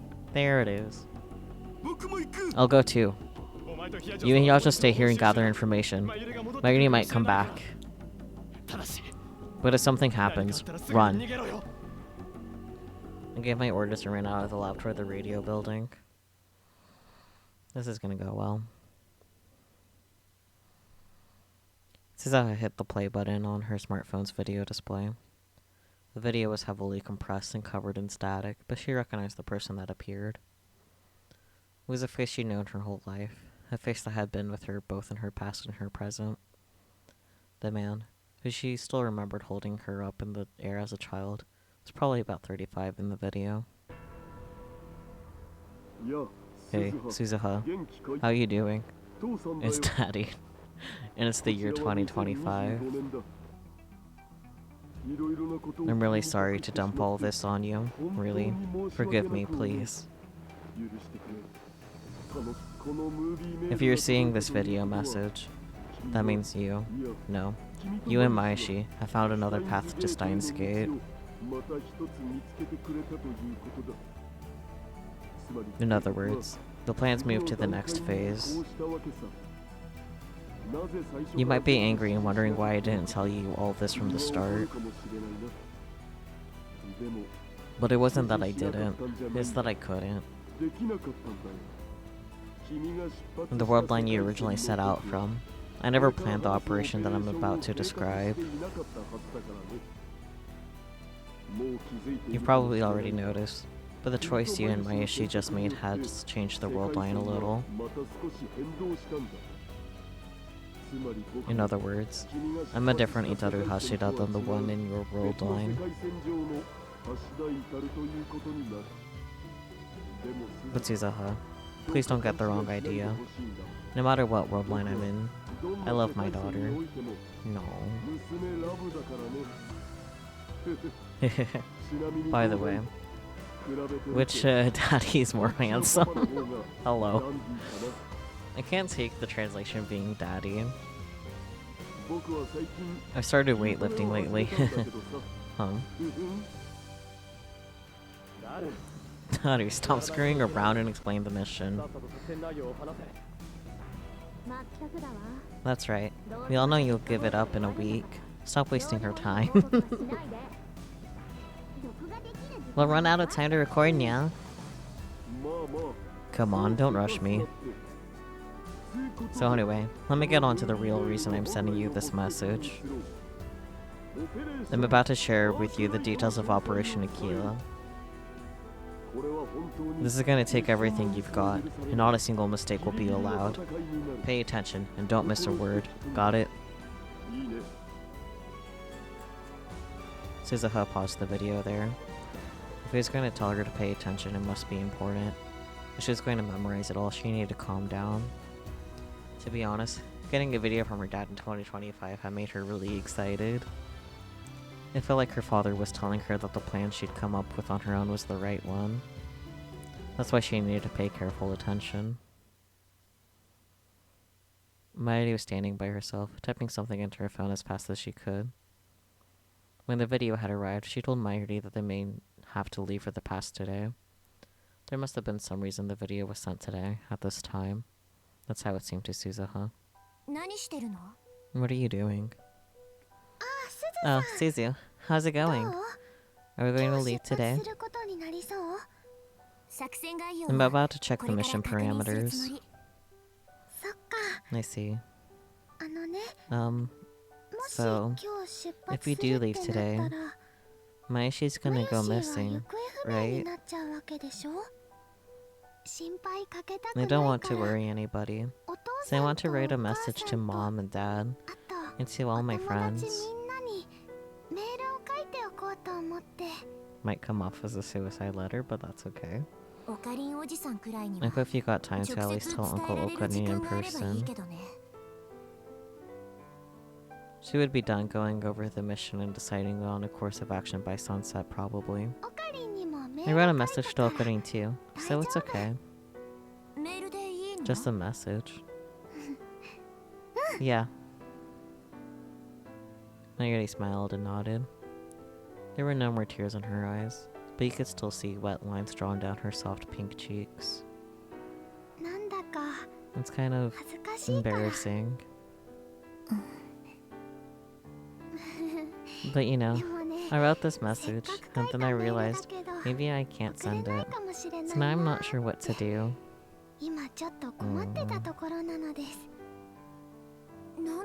Why? I can't get a signal. Maybe this is a dead zone? You can't get signal? Suzuha looked at the screen on Mayuri's phone. There wasn't a single bar on the antenna. That's strange. You can always get a signal up here. Suzuha took out her own phone to double check. Mine too. When she saw that Mayuri was using a different cell carrier than her, she frowned. I've got a bad feeling about this. She told Mayuri to hide against the time machine, and she silently moved up against the iron door leading up to the stairs. She opened it a crack, taking care not to let it creak. That's fair. She looked inside the building. It was as quiet as ever. There's nothing on the floor below but a room for events and some storerooms. So on weekdays like this, it was always quiet. Did I imagine it? No, you didn't. Whatever it is, you definitely didn't. She tilted her head sideways as she softly tried to close the door. I don't like that. I don't like that at all. At Mayuri's scream, she turned around, just in time to see armed agents in camouflage jumping over the fence. One of them had grabbed Mayuri. They climbed up the walls? Suzuha deeply regretted her mistake. She was well aware that someone could try to come up the walls, but the video from her dad had made her so excited she lowered her guard. There were about 30 men, all carrying small assault rifles. With Mayuri as their hostage, Suzuha couldn't do anything. Drop your gun and get on the ground, hands on top of your head. None of the men gave her an order in a cold voice. Resist and we can't guarantee this girl's safety. He pulled Mayuri close and put the gun to her head, then flipped off the safety. Damn it. She had no choice but to obey. Suzuha took the gun out of her holster and put it on the ground, then took a pose where she couldn't resist. Suzu. 喋らないで。 Don't talk. こいつ They'll ら kill you if they いざ have となれ to. ば本気で姉さんを殺すよ。私は大丈夫だから。 I'm just fine. From the way they moved, she could tell they were veteran professionals. That meant they were certainly after the time machine, and probably well aware that only Suzuha could operate it. That, Suzuha decided, meant they wouldn't kill her if they didn't have to. The man who'd spoken to her first, who was probably the leader, knelt down next to her. She was searched, roughly, to make sure she wasn't carrying any other weapons. これでも一 I'm a 応 girl, you know. 女なんだ。 Show some respect. 少しは気を使えよ。 They took the small pistol she carried for emergencies, as well as several different kinds of knives. Target 2 and Target 3 have been secured. What about you? The leader spoke to the group of men gathering around the time machine. Target 1 secured. It's locked, and anything we try is met with an error. Several of the men had gone inside the machine as well. Leaving the hatch open had been Suzuha's own mistake, but still, it upset her to see them inside the machine. 何をしても無駄だ。 It's no use. そい It つ won't は listen to anyone but 私じゃ me. ないということを聞かない。 Stand up. The leader kicked her with the heel of his boot. Keep your hands where they are. Move slowly. Try anything and we'll kill the hostage immediately. When she stood up, her hands were handcuffed behind her back. They prodded her from behind to move next to the machine. Biometrics, isn't it? そうだ。 That's right. ただし、 But you can't 私の copy 静 my 脈や veins or 指紋をコピーして fingerprints. も無駄だ。手を切り落としたり、 Cutting off my hand or 目玉を looking くり at 抜 my いたっ eyeball て won't work 臨床 either. には使えない。2036 Security 年のシス systems テ in ム the year 2036 そんなに aren't that 間抜けじゃない。 easily fooled. The men in camo seemed aware of everything she said. None of them seemed surprised or irritated. Where's the professor? The leader asked the man who was pointing the gun at Mayuri. He's on his way. Target 1 is only useful if Target 2 is with it. Tell him it's impossible without brainwashing. Suzuha gritted her teeth when she heard the word brainwashing. She had seen many of her friends in Valkyrie undergo this cruel procedure, then be sent back as spies before turning into vegetables. The leader turned towards Suzuha. You know what happens when you're brainwashed, I believe. The professor doesn't use drugs. He alters your brain directly. I think it would be smarter just to help us. What do you think? 教授 The か。 professor. Where she'd come from, an old doctor with that name had led a brainwashing team that had attempted to destroy Valkyrie. Suzuha had hated him more than anyone else. They hadn't used drugs either. It was safe to assume that both professors were the same person. わかった。 Fine. She nodded. 言うことを聞く。 I'll help you. だが、 But I can't do it like これじゃ無 this. 理だ。 Suzuha jingled the cuffs behind her back. We'll take off the handcuffs, but if you resist, the girl dies. There's still a gun pointed at Mayuri's head. Even if she tried to resist, it would be impossible to save Mayuri from this many professional soldiers. When she went inside the cockpit, she used her biometrics to bypass the lock and rod of the control console. Lights came on all across the machine and she could hear a low rumbling. Okay, get out. We'll investigate the rest. あんたたちに理解でき I る don't と think は you're gonna 思 be え able ない to けどね。 understand it, but sure. As Suzuha left the cockpit, the leader turned his gaze toward a particular cluster of the men, which seemed to be engineers.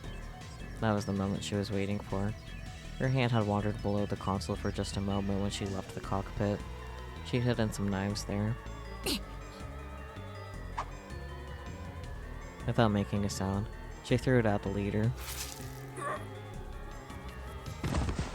The knife pierced his throat. He went down so quickly he hadn't even had the time to scream. She quickly readied another knife and darted between the men in camo. Her target was the man pointing a gun at Mayuri's head. She dropped her hips low to the ground in an instant. She moved behind him and slit his throat. Blood poured out onto an astonished Mayuri, but there was no time to worry about her. She grabbed his rifle and fired a few shots to force them to the ground. He grabbed Mayuri's hand and ran behind the machine. The plan had gone well so far, but she had seriously underestimated how well trained these men were. The second-in-command quickly moved to the front and worked to re-establish control. All she had was a knife and the gun she'd stolen, and she needed to protect Mayuri, a non-combatant. She was still facing more than 25 active enemies.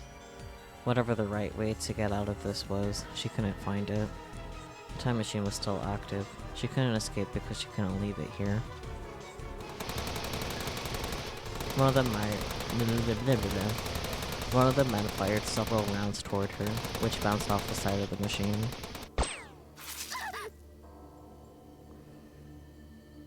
And the Mayuri's head flew back, as if she'd been struck. A spurt of blood came out. This is Mayu.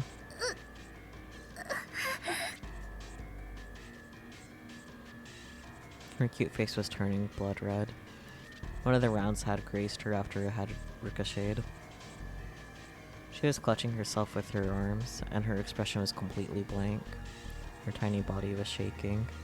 Suzuha couldn't blame her. She fired back at the enemy, but they kept drawing closer. I've been through a lot of fights, but I don't think I've ever seen things get this bad. The time machine's maintenance hatch was right in front of her. When she saw that it was there, she visualized her last option in her mind.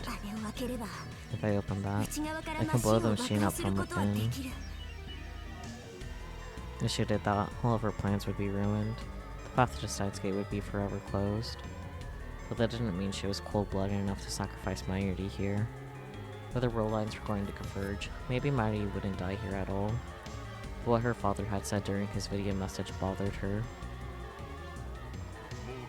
You've probably already noticed, but the choice you and Mayushi just made has changed the world line a little.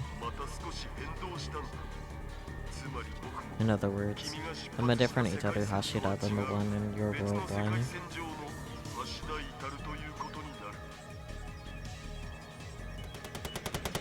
Which meant that Suza had no proof that Mayuri would be alive in 2036 now. But the world line really changed. Of course, for the sake of Operation Aquila, she hoped it had. But that meant she wouldn't be able to move from this place. Imagine the worst case scenario. The worst case scenario. That would be these men taking the time machine. They could turn the world line into something even worse than the one Suzuha had experienced. It might become a world line where not only Mayuri's life wasn't safe, but Daru's wasn't either. If that was going to happen, she had to make her choice fast. She kept a careful eye on the men, and as soon as she saw an opening, she opened the maintenance hatch's biometric lock. She could see part of the engine, which was still giving off a quiet rumble. She turned her gun sights on it. Fortunately, the unit that created the Kuro black hole still wasn't active. Even if she blew up the machine here, it probably wouldn't cause serious damage to the space-time continuum. As soon as she saw that, she went to pull the trigger. No! And Mayuri's voice stopped her. Don't destroy it. Don't stop me. I've already made my decision. Suzu. Mayuri had stopped her once before, and once again, she hesitated for just another instant. On the battlefield, that instant can decide your fate. She took a quick look around again, and then she froze. Next to the men in the camo was the girl in a dark motorcycle suit and helmet. Her? Kaguri? Was it Kaguri who had leaked this place's location to them? She was well aware of Kaguri's abilities after their 2 battles. If she wasn't completely in control of herself, she'd be killed instantly. She talked to herself. I'll have to give up on my own survival. How many would she have to take with her in order to give Mayuri a chance to escape? Right now, the only thing she could afford to think about was getting Mayuri back to Rintaro Okabe. But just when she made her decision, she felt Kaguri staring at her, or more precisely, the blood dripping down Mayuri's forehead. And just after that, Kaguri did something she hadn't expected at all. What did you do to Mama? What did you do to Mama? There was a scream. No, it was the howl of an enraged beast. And then the slaughter began.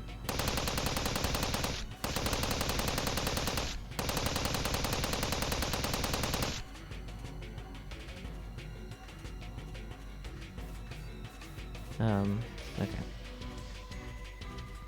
Kaguri grabbed the second-in-command's head with her left hand. With her right, she steadied her rifle.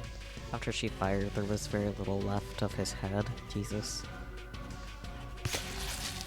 The rest of him dropped to the ground. But what are you doing? She slammed the piece of tattered flesh that had once been a man's head into the ground, and with no warning at all left from one screaming man to another. She fired her gun into every one of them.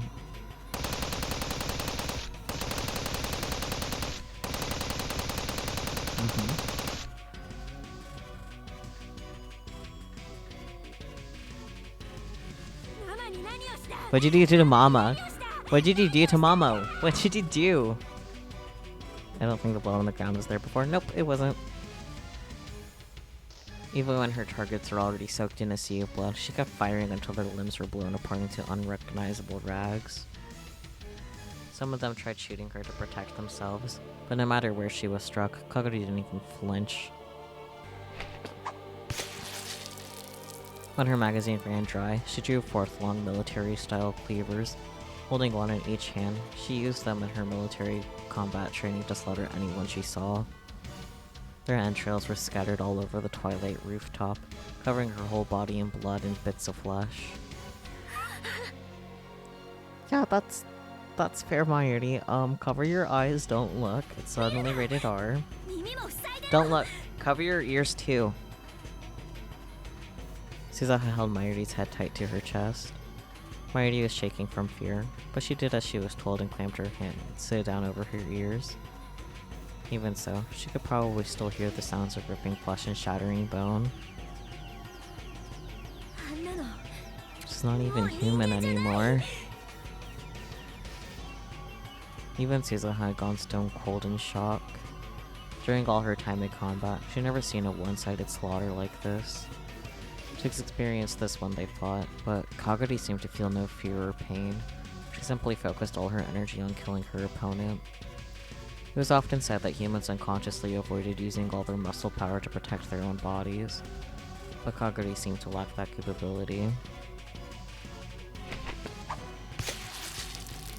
Just now she stabbed a man who turned to run from her in the back, then tossed his huge body to the ground with though only a single arm. Then she kicked his stomach from below and ruptured his organs, killing him. To surround her and fire. With just one girl. I wouldn't say that, buddy. She's already on a slaughter run. Get around to the right, the right! Finally, after several, perhaps a dozen or more, of the men had been killed, the remainder of the squad started to scream orders at one another. With terrifying reflexes, she dodged between their shots and brutally murdered several more, but...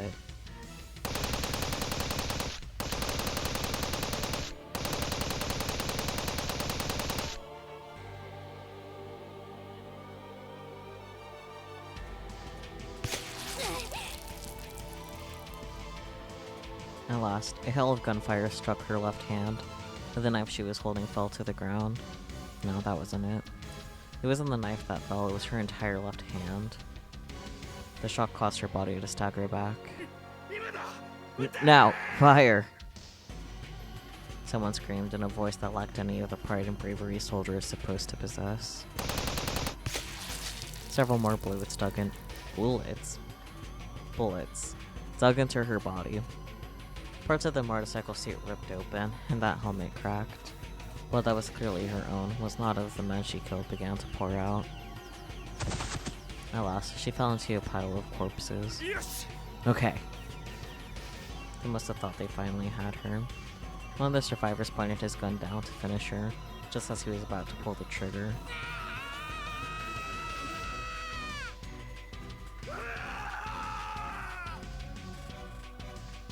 Her bestial roar and the man's terrified scream overlapped in a horrible cacophony. She forced herself to leap up and brought the back of the remaining cleaver down on his arm, knocking him back. An instant later, the knife slit his throat and ended his life. Retreat! Retreat! The survivors began to flee in terror.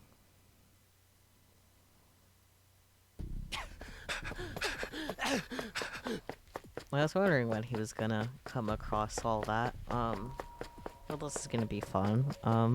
It's okay. Don't panic. Not yet. There's still time.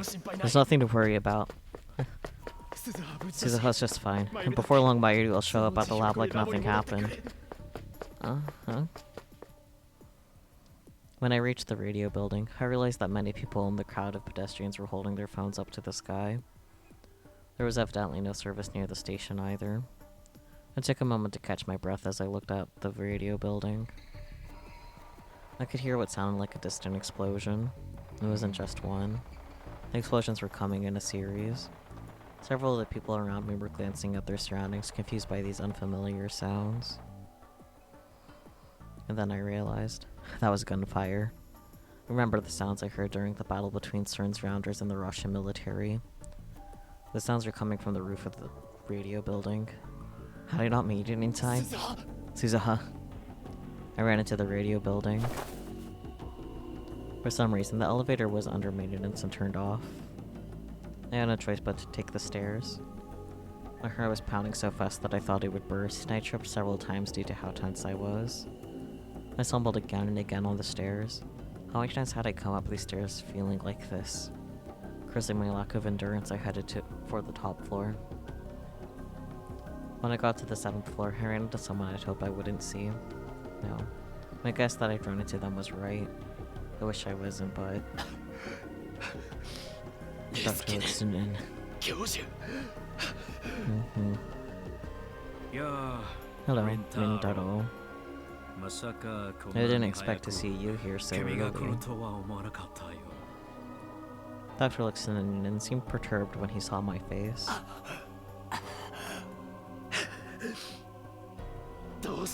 What are you doing here? Calm down for a moment. We can talk when you're out of breath like that, can we? Oh, hello, Turnouts. Welcome back. Steins. So, yeah.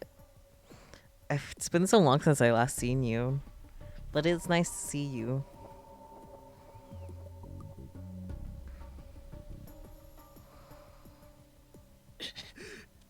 What are you doing here? What happened to Amadeus?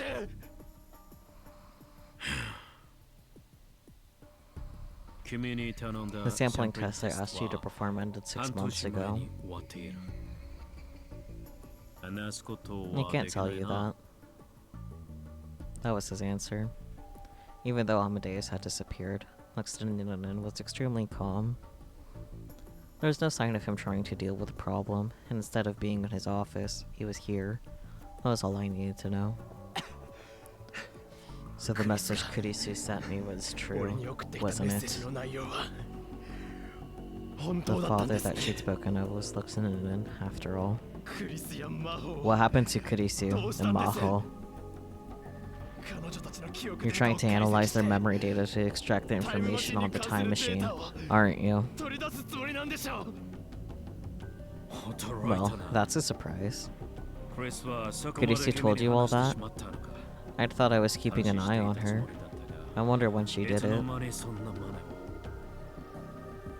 Luxton seemed truly shocked, which meant he hadn't noticed that Kurisu was a Nat channeler, and that she'd spoken to me there. And then Luxton took out a gun and pointed it at me. How are they getting so many firearms into Japan? Like, come on, man. It seems that you've learned a little too much. Listen.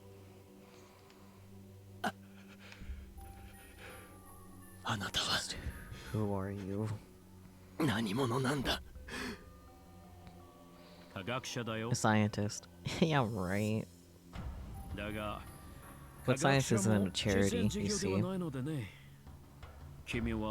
Are you aware of an American civilian intelligence company called Strategy Focus?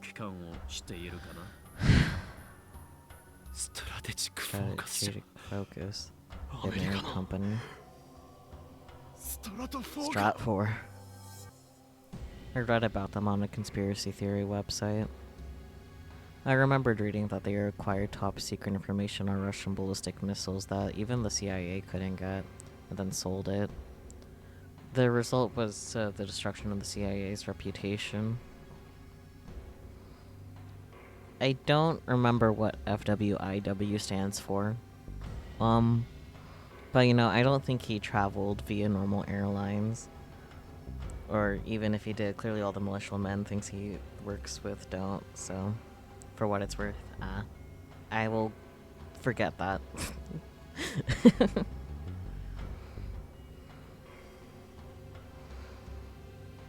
At the same time, the total reorganization of Russia's military strategy. I've even heard rumors that during the Gulf and Iraq wars, they had obtained information about the warning countries faster than anyone and spread it as needed. The world government supposedly called them the Shadow CIA. So was he going to use Amadeus for military purposes? Was everything he'd said at the seminar just platitudes and lies? No, I don't think I'm the one who's important here, am I? Anyway, Rintaro. I heard something from Katsumi. Of course. You have the new encephalitis too, don't you? In fact, you seem to know something about how it works. That's very interesting. Would you be willing to offer that information to me? Not at gunpoint. All you have to do is undergo a simple procedure. No. I'll be happy to hire you as my assistant. I think we're over that phase with, you know, the firearm being pointed at me, yeah. For some reason, my whole body broke out into goosebumps at the word procedure. The doctor looks in and I knew. The man with the childlike, mischievous heart and deep scientific curiosity. The man who had been so kind to me, the man I'd respected, was gone. Typical manipulative white man. Anyway. In his place was the cruel scientific fundamentalist, who thought nothing of human lives or hearts as he pointed a gun at me. Or was this who he truly was? Suddenly, he seemed like a terrifying unknown. How about it? He took a step towards me, and then another fierce gunfight broke out above. Listener then clicked his tongue at the sound. He glanced toward the stairs. Why am I hearing gunfire? I've told them so many times to handle this peacefully. No boy. I took advantage of the distraction. Luckily, I was still on the staircase. I tackled his legs as hard as I could, and he lost his balance and fell.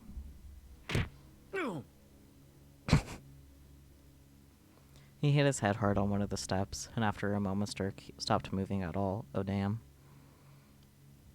Might be dead. But I didn't care anymore. I've become a murderer many times over already. That's not the reason why you shouldn't care about that in particular, but, you know, you do you, boo. When I opened the door, what I saw was a vision from the heart of hell itself. There was blood everywhere and bodies, too. What is this? In the middle of the sea of blood was a girl in a motorcycle student helmet covered in crimson as she laid on the ground. She held a giant cleaver. I could see instantly that she was responsible for this disaster.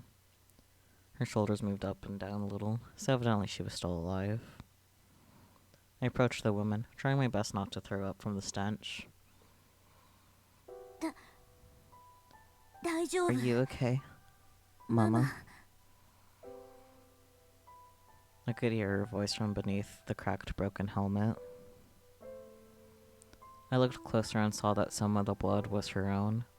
Her body was racked by bullet wounds, and her left hand was completely gone. It was a miracle that she had somehow survived all that.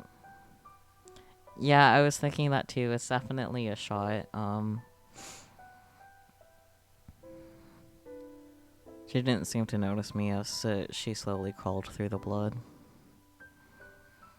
I followed her gaze and saw Mayuri huddled beneath the machine. Suzuha seemed to be unhurt, but there's blood on Mayuri's face. Oh, there it is. It was like, I don't see it. No, it's just hiding. Her little fluffy hair makes it hard to see. Something Malcase, listen. Mayuri. I hadn't expected to see her here, and I was worried about her wound. But more than anything, I was glad she was safe. She raised her face when she heard my voice. But the next moment, her eyes locked on the girl in the motorcycle suit.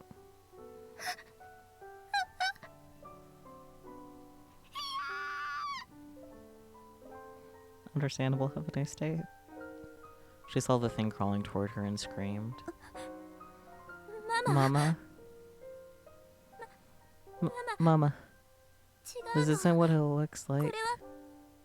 Kagura didn't want to kill anyone. I just wanted to protect you.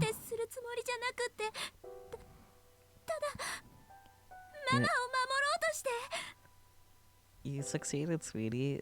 Kaguri? Did she say Kaguri?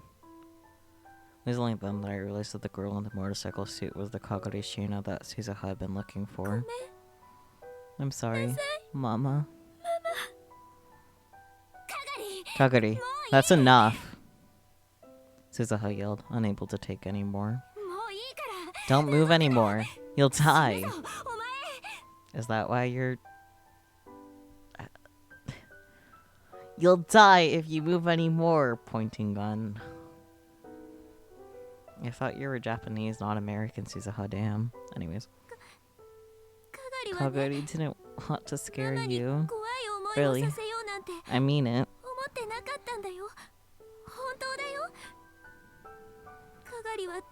I just had to save you. So please don't hate me.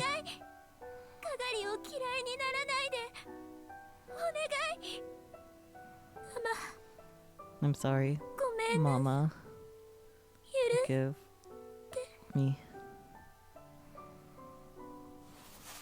At last, her strength failed and she collapsed. I returned to my senses and ran to her before Suzuha could get there. Hey, are you okay? I feel like almost all of the motorcycle suit Kaguri CGs were made well before the story was fully fleshed out.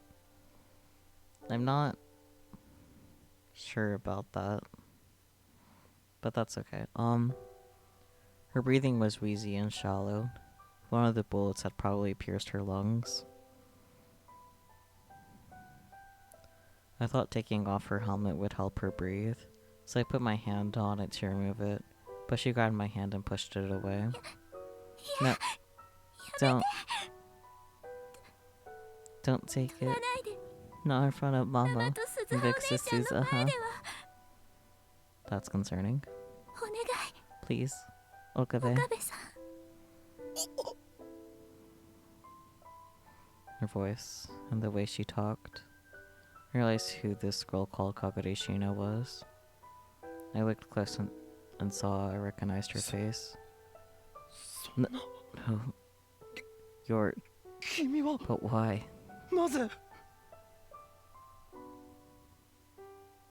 I am confusion.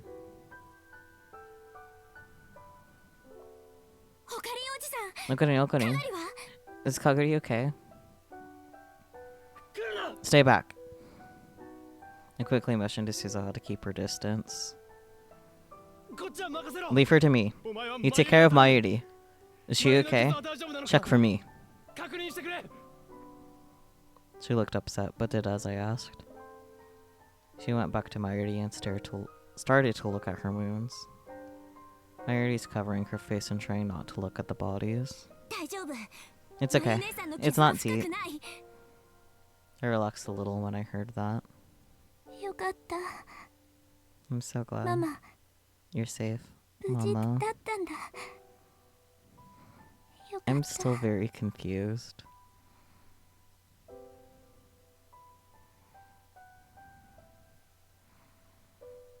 Kaguri's voice was a whisper as I cradled her in my arms.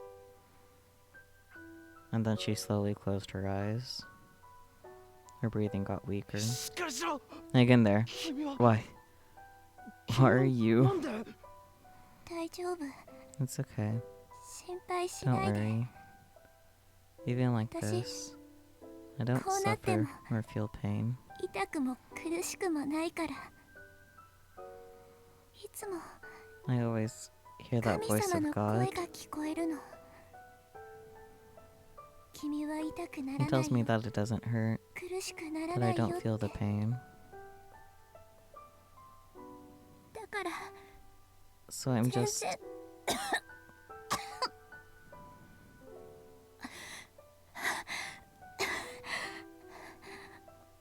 until you 岡部さん Okabe. には伝えておくね。本物は The real one doesn't know 何も知 anything. らないです。 The real one. 3年前から。 She's been in Europe on an exchange program for 3 years. だから I am so horribly confused. There better be an explanation. 教授が The professor manipulated things behind the scenes to send me to Akihabara. 裏で手を回して。本物は The real one 本当 doesn't に know anything. 知らない。 Okay, so the main thing I'm gathering here is that the real Kaguri is in the other set of endings. At least that's my guess. I don't know, man. I'm gonna shut up and keep reading. 教授 The professor. Does she mean この世界線では in this world 本 line? 当は Hashida and the real one will meet next year. 橋田さんと本物が出会うのは Oh. Okay, so you're Yuki?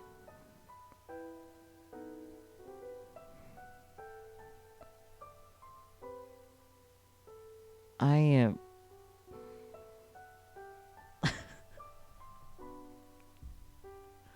I hate this game. Kaguri opened her eyes a little once more and looked toward the time machine. Toward Mayuri and Suzuha. 大丈夫。 It's okay. きっと I'm sure the real one will love Hashida, too. 橋田さんのこと好きになります。 I'm so confused. 私と同 Just じよ like う I に did. 言っちゃっ I said it. Don't た。 tell 誰にも anyone. Okay. 内緒ですよ。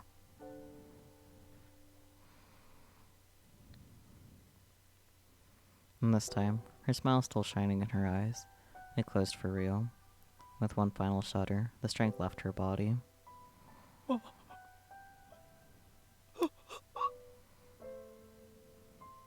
Will the real Kagami please stand up? So true. Her life faded away in my hands. There was so much I wanted to ask her. Why had she appeared before us using that name? Yeah, great question. There were so many things I didn't understand. But Kaguri Shina's life ended in that お moment. かりおじさん、 Uncle Okarin, かがりは無 is 事。 Kaguri okay? I came back to my senses when I heard her voice. If I told her about Kaguri's death, it would cause her a lot of mental stress. Yeah. That wasn't a good idea. Right now, I need to do something about the time machine as fast as possible. 大丈夫だ Just okay. この子 I'll take her to a 俺が病院 hospital. へ連れて行く I slung Kaguri's bloody body around my shoulder and stood up. 鈴葉は You shut down the time machine and hide it.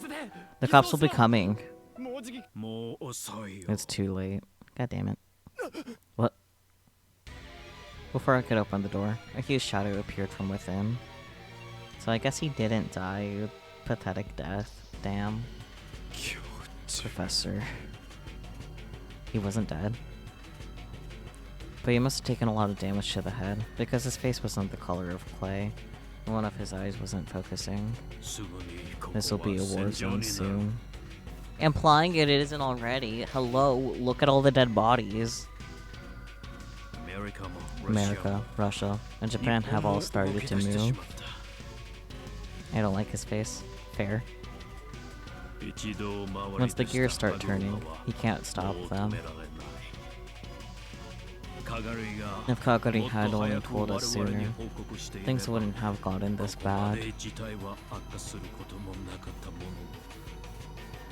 Listening knew about Kagari, which meant that I was right. But Suzuha spoke before I could. I see. So you're the professor. You're the one who brainwashed Kagari, aren't you?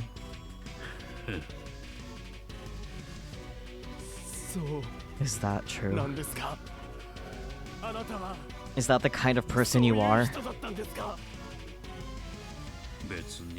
I, myself, haven't done anything. Lieutenant didn't try to deny it. 10 years ago, I found a helpless girl on the streets and helped her so she could grow up like this. Helped her? This never would have happened if she led a normal life. So true. Memory stop, fuck, I almost forgot. I don't know anything, ma'am. Could you not yell like that? My head is killing me. I'm telling the truth. She made contact with me. It was her plan to get plastic surgery and infiltrate this city. Okay, now I'm a little less confused. Evidently, the voice of God in her head tells her everything she needs to do. At first, I thought she was a homeless girl making up stories in hopes of getting food. But when I examined her brain and her memories, I found something very interesting and wonderful. This God she spoke of. And even as his face twisted in pain, he smiled proudly. This God she spoke of. It was me, from the year 2036.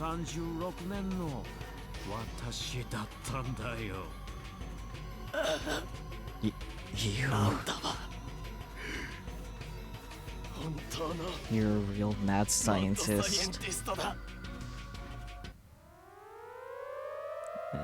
Dear. Suddenly, I heard a siren down below. Just hearing the sound made me feel uneasy. I never heard a sound like it before. What is this? This is guerrilla attack information. Repeat, guerrilla attack information. A guerrilla attack may occur in this area. Please get indoors and obtain further information from radio or television broadcasts. I heard that announcement come from the speakers on the street. I like that announcement as a tip. Okay. It's about the guerrilla attack information. One type of instantaneous national alert, J-alert system. In case of an emergency like a large-scale disaster or armed attack, the J-alert system uses communication satellites to automatically activate all disaster warning systems in the country and warn the populace. When activated, the J-alert triggers a series of loudspeakers and sirens placed all around the country. There are several different types, such as an emergency earthquake alert, Tokai earthquake alert, tsunami alert, eruption alert, weather alert, ballistic missile alert, air raid alert, guerrilla and special forces attack alerts, and a terrorism alert. A guerrilla attack? I could hear several helicopters in the sky above me. Their engines were clearly more powerful than the ones in the media's news choppers. I recognized the sounds from the time I'd spent in the wartime world line. I told you, didn't I? There's about to be a war over the time machine right here. The Third World War is about to begin.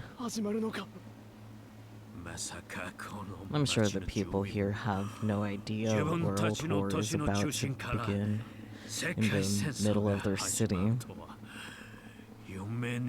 mean... And then looks at and leaned up against a wall, sat down and stopped moving. Whether he passed out or gone into a coma from the brain damage, I didn't have time to find out.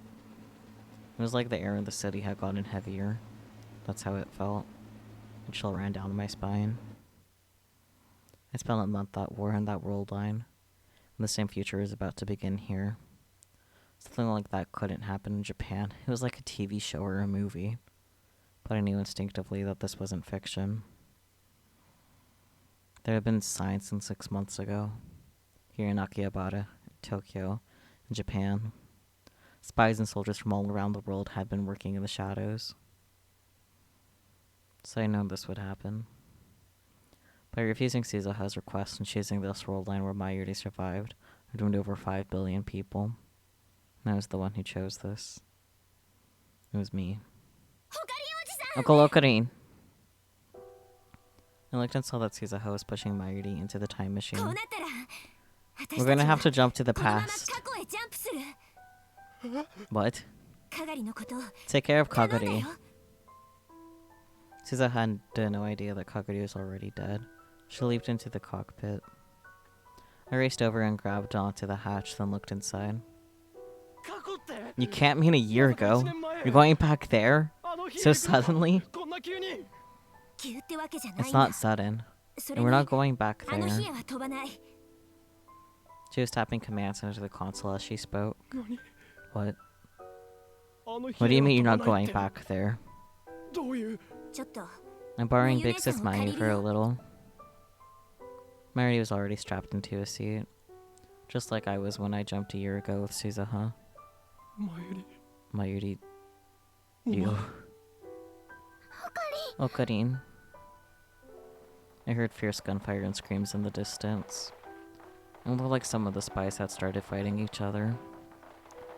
Kaguri may have just wiped out a force from one nation, but an army from an entirely different one was still coming.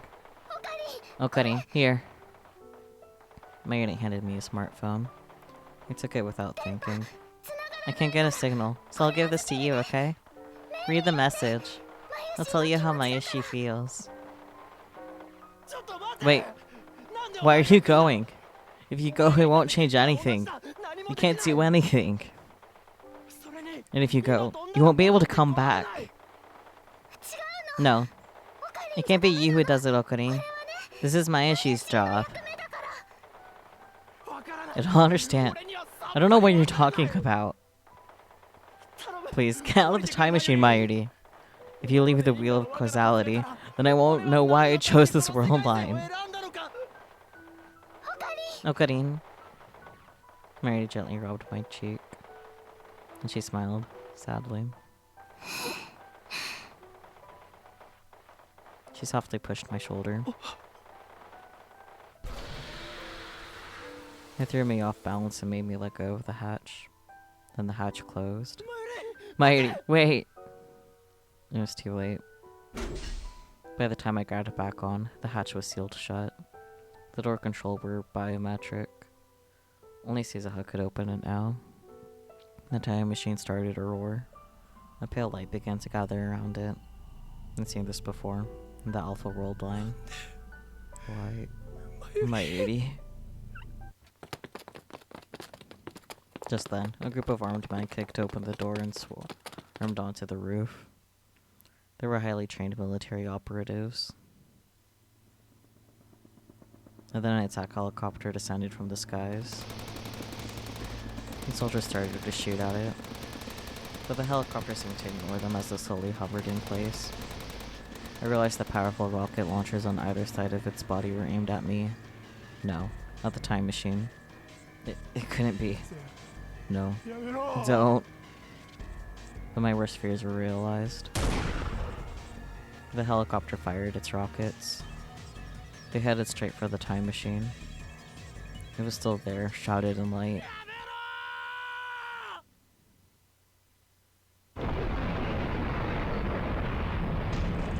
The second I yelled, a powerful blast blew me back.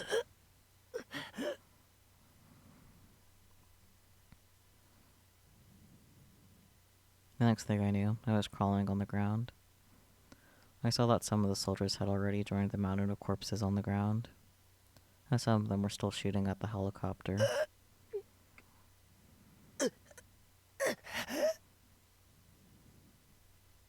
I stood up as fast as I could. My whole body felt like it was on fire. My skin was burned in places.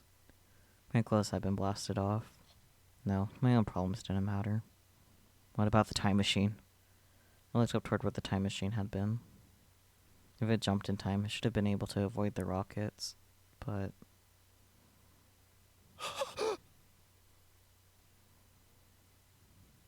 There were scraps of metal everywhere. I could tell they belonged to the time machine. Had I not made it in time? Suzuha. Mayuri. I looked around in the cloud of smoke.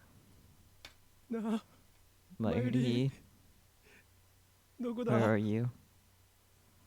Mayuri. Suzuha. Answer me. There were bodies everywhere, but I couldn't see Mayuri or Suzuha. I couldn't even tell if they were alive or dead. There were no bodies. They'd simply vanished. After that, things went far beyond my power to control. Brutal battles took place on the ground and in the sky of Akihabara. I'd seen footage of war in the Middle East on the news.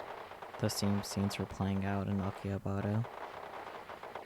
I managed to slip through the chaos of the battle and barely escaped the radio building with my life. I had no choice but to leave Kaguri's body. I took the long way back to the lab so no one would find me. By the time I arrived, the sun had set. The night sky was illuminated with explosions and tracer rounds. The whole of Akihabara was like someone had poked a beehive. The lights were out at the lab, but inside found Daru, Maho, and Ferris sitting at the TV and computer monitor. Okarin! Okabe! I'm so glad you're safe. Wait, you're hurt. Are you okay? Did you get caught up in the fighting? First aid, quick! I didn't have the energy to answer them. I looked toward the footage on the TV screen. The reporter was wearing a bulletproof vest and hard hat. He was screaming at the top of his lungs, trying to drown out the reporters from the other stations.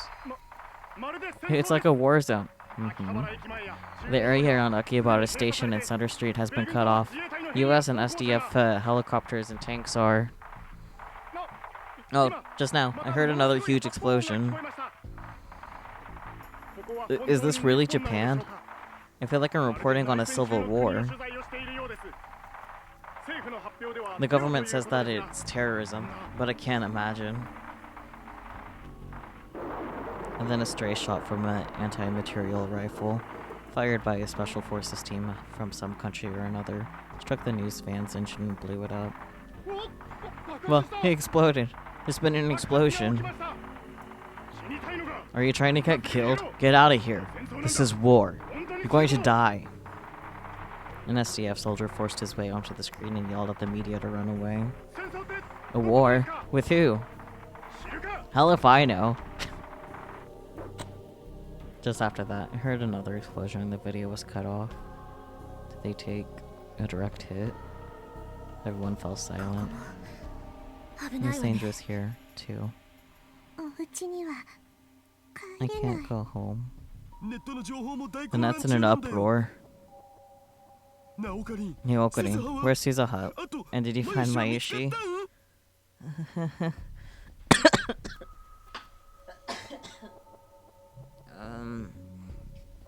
This isn't gonna go well. I know that much for sure.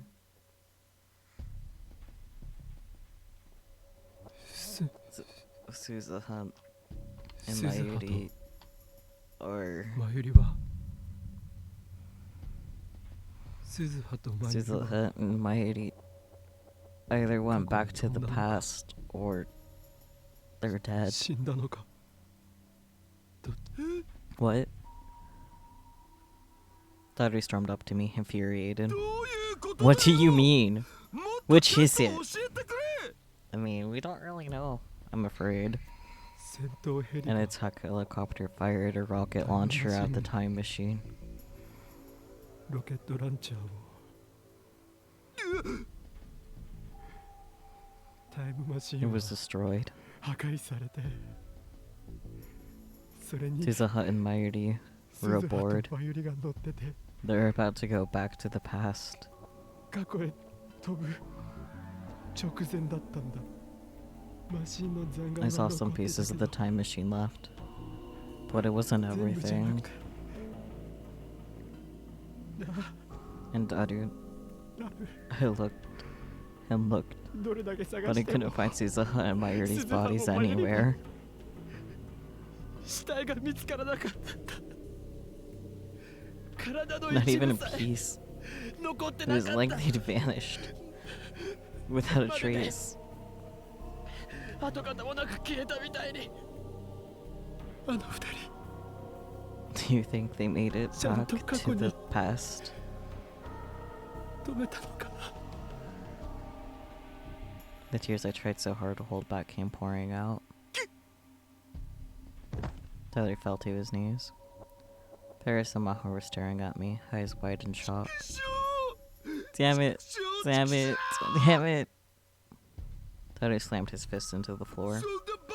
This can't be happening! You can't!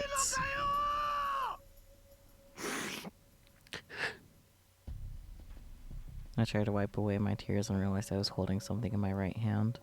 It was the cell phone that Mayuri had given me. They told me to read the message on it. It wasn't locked. I opened the mail folder. There were several unsent messages addressed to her friends and family. One of them was addressed to me. Was this what she wanted me to read? With shaking fingers, I tapped the screen to open the message. おかりんへ Dino Karin. Do do do. It's Mayashi. 本当は I knew I should probably tell you this face to face, but I wasn't sure if I could say it right, and I wasn't sure what I'd do if you tried to stop me, so I decided to send the message instead. メールにしました私は I'm going back to the past with Suzu. 過去へ行ってきますなんで You're probably mad, and you want to know why, right? かもしれないねでも But これは it's something that I have to 私がや do. らなきゃいけないことなのだって You see, あの時 I was the one who hid my 私は hikoboshi, 彦星様を my strong, strong どんな hikoboshi. に苦しい時 He でも always got back up and left no matter how bad things were. 高笑いをあげてた I was the one who hid him beyond the 強い dark 強い clouds. 彦星様を暗い私ね I was wrong. 勘違いしてた No one was trying to make you save the future all by yourself. 未来をオカリン一人に押し付けようなんてしてなかったんだねオカリンの周りには You've got ダル Daru くんがい and て Suzu スズさん and もい Luca て and デ Ferris カくんもい and て Yuki and that エリスちゃん Maho. もいてユキさんもいてそれにマホさんも加わっただから今 So 度は this ね time, it's my 私の turn. 出番 This is my first big mission as lab member 002. 初めての大きな任務なんだからオカリンは I'm sure you're 心 worried, 配すると思う but I'll け be ど fine. 大丈夫だよそれに And もし even も if something 何かあった happens, としても I know you'll come to 必 save ず me. 助けに来てくれるって信じてるから私の The 大好きな Kyomo Hyoin I love will come riding in on the new time machine he made. 新 and し save く the 作った day. タイムマシンに I 乗 know っ it. て必ずだから So I'm 私は行 going. ってきます I promise I'll come 必ず戻り back. ます I'll come back to you. オカリンの So just wait とこ for へ me a little. 戻ってき Okay? ます私は I love 青 Hyoin い Kyoma. 業務のことが But you know, 岡部倫太郎 I の love ことを Okabe Rintaro even more. もっと好きだよ。 That's the reverse of what she told Suzuha. That's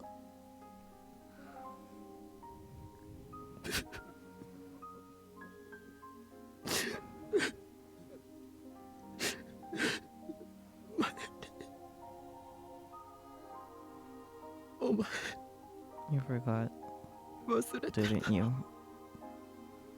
お前は俺の You're my hostage. 人質なんだぞ。いなくなったら You can't be my hostage if you 人 go 質になら away. ないじゃないか。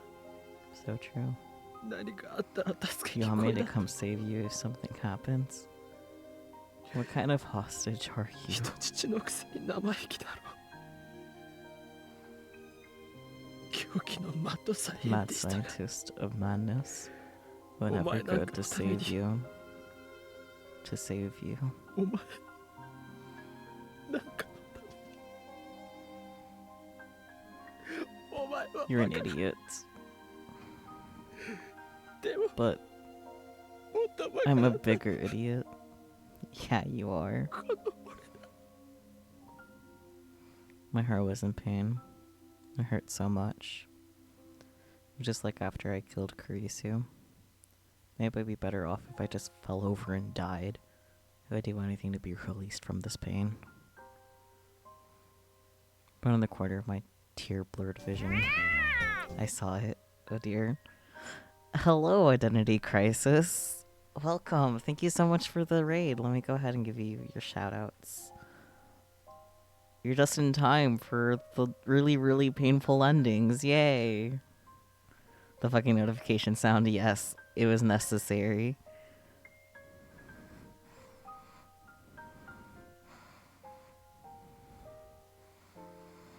Oh, you're playing some Hollow Knight. I hope that went well. As well as Hollow Knight can go, I suppose.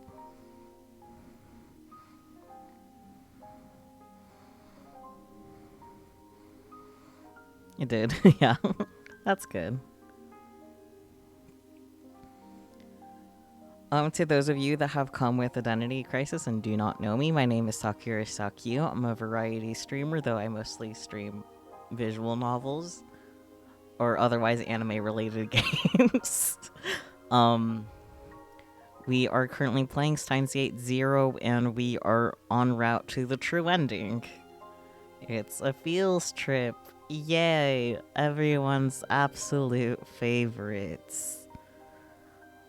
But you go ahead and take care of yourself, hydrate, eat, rest, do whatever you gotta do. Or stick around for the pain. Yep.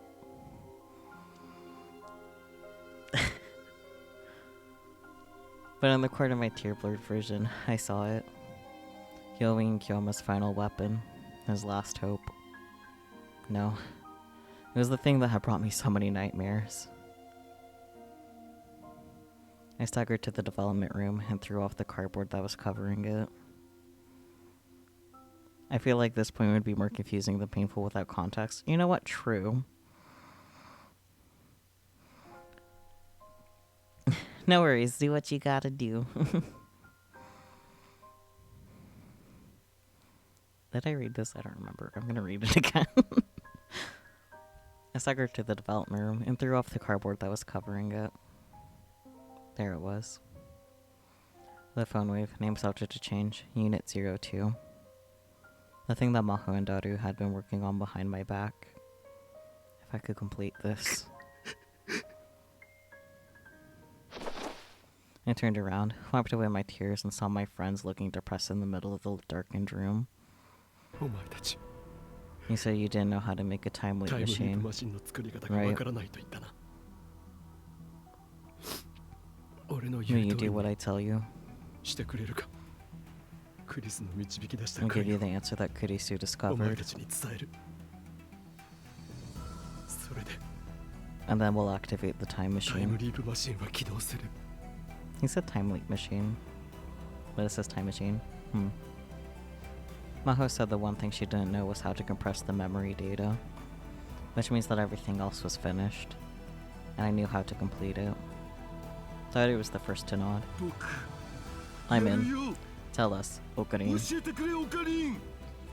私も手伝う I'll わ help too. 決まりだにゃ It's settled, Nyan. All three responded with no hesitation. They turned toward me and spoke their answers clearly. よし。 Alright, ダル、 Daru. セルにハッキン I グ want you to をかけ hack て CERN. We'll need to remote control the LHC. そこで We'll use that to compress the memory data down to 36 bytes. それなら It's small enough to send back to the past. Just 36 bytes? 36バイト You could tell she was a scientist by the way her face went pale at the number. けどさ But sometimes this thing doesn't work, right? Sometimes it's just a normal microwave. It's the 42-inch CRT in the Braun workshop. The phone wave name subject to change only works when it's turned on. Pretty sure that's a zip bomb. Yeah, a little bit, but it works. ブラウン管 The CRT TV. Oh, so that's it. Just the word CRT were enough for her to figure it out. The life was coming back to their そ eyes. れなら完 They 成 may さ be せら able れ to るかも finish it after all. でも But even if we can't finish it, いきなり使 are you う going to つ start using it now? もり何の実証も We せず can't に run human trials without doing 実 anything 験 else するなんて first. 自分の作ったもの You're に not confident in what you 自信 built, が持てないのか。でも but 別の世界線で Kurisu did it already in another world line. それは That's because she's クリスだか Kurisu. らよ I can't beat 私 her. はあの子にはなれないわアットチャンネルに You saw Kurisu's message on that クリスの channel, メッセー right? ジを見ただろう。 What? Lastly, I'd like you to pass the message to the person I respected the most. I always regarded myself as an essentially ordinary intellect. And you were always the person I wanted to be. You were the real Amadeus. クリスにあそこまで You 言わ got せたんだ Kurisu to say that. And now you're going to run なのに逃げる away. 気か。逃げたりなんか I'm not running away. しない Don't わ underestimate me. 見くびらないで I nodded back and smoothed back my hair, which had been mussed by the explosion. 今日ま Kyoma, これ here. Paris brought me my white lab coat, which had been hanging for ages on the wall in the development room. I bit down on my lip and wiped away the tears one more time. I took the lab coat and slipped my arms through the sleeves. I spun around so the hem of the coat flew up. It stood triumphantly in the center of the lab, just as I used to.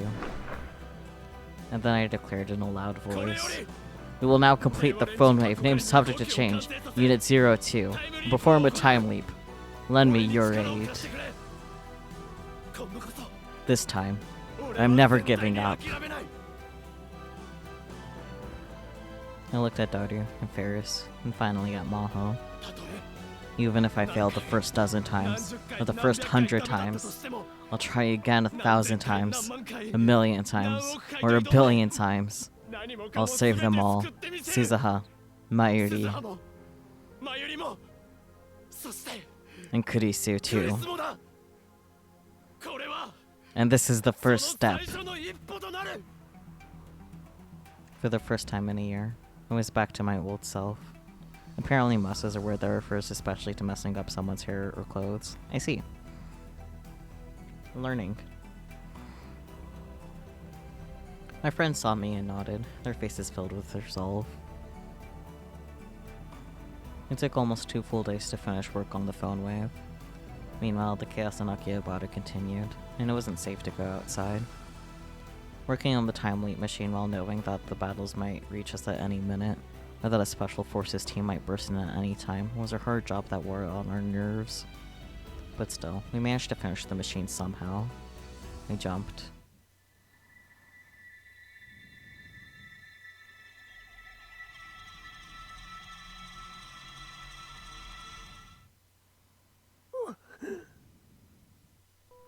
The next thing I knew, I was standing in the middle of an Akihabara alleyway.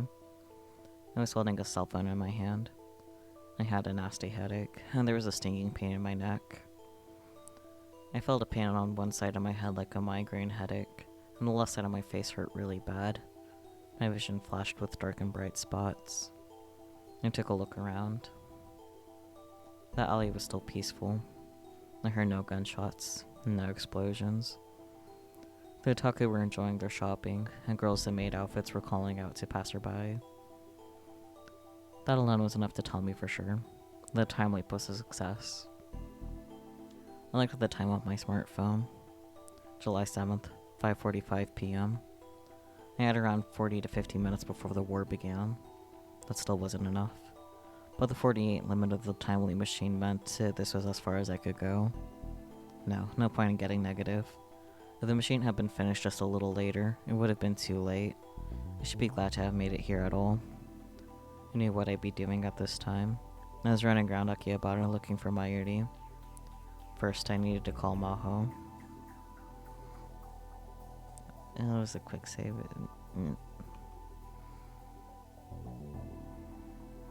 Let's do it. Please call, yep. Hello, did you find her? No, but I know where she is. Hurry back to the lab. I hung up before she could answer and went back to the lab myself. Why back to the lab? I guess. She was already there by the time I arrived. You found Mayuri, right? Don't you have to go get her? Thought it was acting a little awkward. Probably because he just hit me. Yajo, you did it. Huh? I grabbed both her hands and shook them. Both Maho and Dori seemed confused as to what was going on. I've time leapt here from 48 hours in the future. What? Seriously? We finished it? Sometime within the next 48 hours? Yeah. But how? I'll explain later. There's no time, so listen carefully. A lot of lives are at stake. I've gone over the mission many times while waiting for work on the phone wave to finish. I thought of everything to say. Yajo, access Amadeus right now and delete Kurisu and Maho as well as all their backups. Like Sinanin's not planning on using them for peaceful purposes at all. But what? I can't just... I told you I time leaped here, right?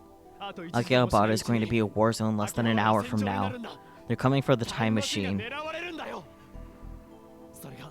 And that'll be the beginning of the Third World War. If we don't stop it, Suzuha and Mayuri will both die. Maho and Dori went pale when they heard that. Really? Wait, really? So do as I tell you, please. I can access the data, but to do anything, I'll need the professor's access rights. That's Dori's job. Crack in and destroy all the data. Okie dokie. Leave it to me. Dori started typing at incredible speed. His daughter's life was on the line. Maho stood next to him and typed in her ID and password to begin accessing Amadeus. I'm going to the radio building. You guys stay here. Okarin, take care of Suzuha. Right. Leave it to me. Dori didn't even look up from his computer. Suzuha, Mayuri. When I made it to the top of the radio building, Mayuri quickly ducked behind the time machine. Okari. Mayuri was trying not to look at me. Her eyes were a little red because she'd been crying so much. She heard me talking about Kurisu's sacrifice in the Alpha World line. My heart ached again, realizing how much I'd hurt her. Mayuri. Are you going to use the time machine to go back to the past? Huh? How? I have time left from 48 hours in the future. I know all about it. But... is that true? Why would he lie about that? I nodded. This place is gonna be a war zone in less than 30 minutes. What? まさか Did someone find out about the time machine ど somehow? こかから漏れるの？ Yeah, まずい。 that's だ bad. ったら Then 今 we'll す have ぐ to に飛 jump ぶし right かな now. い。 Suzaha leapt into the time machine. いや No, wait ちょっ just と a だけ待って second. くれ。 Daru and 誰が Hiyajo are ヒヤ dealing ジョ with it. 今先手を打っているところだ。優秀な二人だ。 They're smart people. 必ずうまくい It'll くだろ go fine, but でも if もし it 仮に doesn't, 思い通りにいかなかったら 行かなかったら if it doesn't, お前 you たち may は die. 死ぬかもしれない。かもしれないって What do you mean, どういう意 may? 味？ What happened to オ us カリン before おじさん you がタ time イムリー leapt? プする前の世界で私たちはどうなったの？というか Wait, おじさんがタイ there ムリ was ープし some てきたって fatal ことは failure before you 何 time か leaped, 致命的な right? 失敗があった。 I don't know if I should tell them. No, there was no time to 鈴 hesitate. 畑真由里が乗っていたタイ You ム were マシン inside the は time machine, and just before it jumped, it was hit by a rocket ロ launcher. ケットランチャーの直撃を受けた。でも But 乗っていたお前たち二人の死 I 体 couldn't find your bodies in はマシン the の残骸の rubble. 中からは見つからなかったんだ。なるほど。 I see. だから That's why you said maybe. かもしれないか。それなら未来は And the 確定 future して hasn't ない been decided. まだ成 There's 功 still の a 可能性は possibility of 残されてる。 success. 鈴葉なら I thought そう you'd 言 say うと that. 思った。止めないでよ。 Don't try and stop おじさん。 me, Uncle.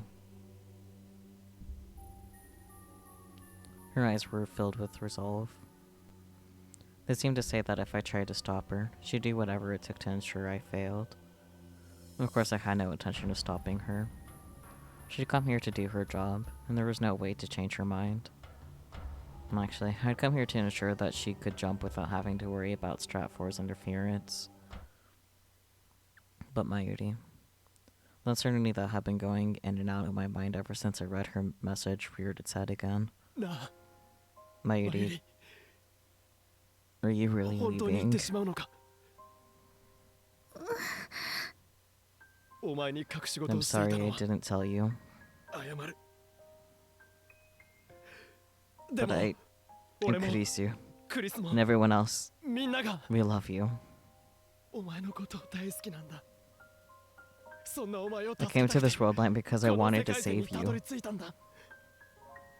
なのにお前が行ってし So ま if っ you たら leave, 俺は we, 俺たちはおかり。 no, Clarine, いや no. お前 I の気 know 持ちは exactly how you feel. 痛いほど分かってる。ね Hey, え、 Uncle おかりおじ Clarine. さん。 And then Suzaha spoke オ softly. ペレーションアークライトが Operation Actually, Aquila has begun. オペレーション Operation アークライト。 Aquila. 私が聞かされてい It's た not the 当初 original の計 plan I 画 was とは told 違 about. う。 We're not 戻る going の back は to 去 July 年の7 28th. 月28日じゃ We're な going くて to August 21st. 8月21日になった。 8月 August 21日。 21st. That was the day Suzaha had come in the time machine. And the day I'd given up on everything. そのオペレーションには We need Big Sis Mayu for あ that ゆ plan 姉さ to んが work. 必要なんだ。 I see. 未来の父さんから That's what my dad told me from the 私はそう future 指示を受けた。 just now. ついさ。なん But だって in the future, Dada had come up with an operation I knew nothing about. And he needed Mayuri for it. Her unexpected words sent my mind reeling. おかり。 Oh, cunning. And then Mayuri came close enough for me to hold her and grab my hand tight. She looked a little like she was about to cry, but her eyes were clear and bright. マユリ Mayuri, 行かせて。 let me go. Okay? まゆしーも Mayushi's a lab member ラブメ too, ンなんだ you よ。 know? 落ち込んじゃってる Mayushi's 彦 going 星 to さん take her を glum hikoboshi and slap him across the Mayushi-ga. face. Okay? 叩いてきてあげるからお願い。 Please. I remembered what was in that message. I remembered how she must feel right now. The last remnants of my hesitation slowly melted away. 俺わ、俺一人で I thought I was carrying all the burden 何も myself, かも背負ってると but I was wrong. 勘違いしていたんだな。周りのことが I couldn't see what was right in front of 見え me. てなかったんだな。マユリだけじゃない。 It wasn't just you, 俺 Mayuri. の近くには I had all the rest of the lab with た me くさんのラボ too. メンたちがいるのにな。おかり Oh, Karin.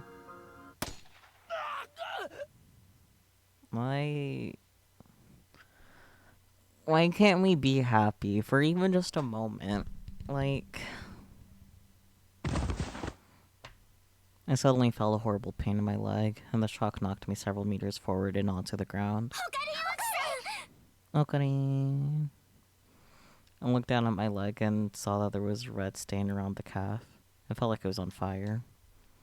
The pain flared up each time my heart beat, and I couldn't stand. Was I just shot? お前 Your かがり Kagari. A girl in a motorcycle seat was standing there. Kagari had a handgun in her right hand. In her left, she was holding what looked like a bomb. A bomb? What the? There was no sign of the professor or the other men in camo.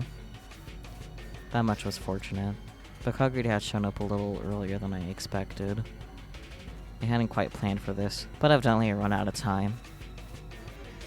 Suzuha, get in the time machine. Go now. What? I'm sorry for being stupid. Dad is capable of doing whatever it takes to protect you. He is never going to fail. You know that. なんてするわけないよな。 おかりおじさん Uncle Okarin. だから So the machine will be just fine, right? だろ。もちろん Of course. In fact, there was no sign of anyone but Kagari showing up. That meant that Daru and Maho's efforts had been successful, and they kept the secrets of the time machine out of Stratfor's hands. マユリも行け。 Mayuri, you too. Hurry. But what about you, Uncle Okarin? She was looking at my injured leg and 俺 panicking. のことなら There's no need to worry about me. 14年後までは I'm not gonna die for another 14絶対に死なない years. からな。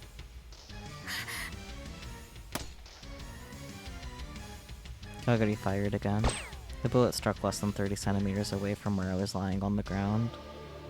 誰も動いちゃダメ Nobody move, or I'll kill him. その人を殺しちゃうよマシンに乗らないで Don't get into the time machine. I'm going to give it to the professor.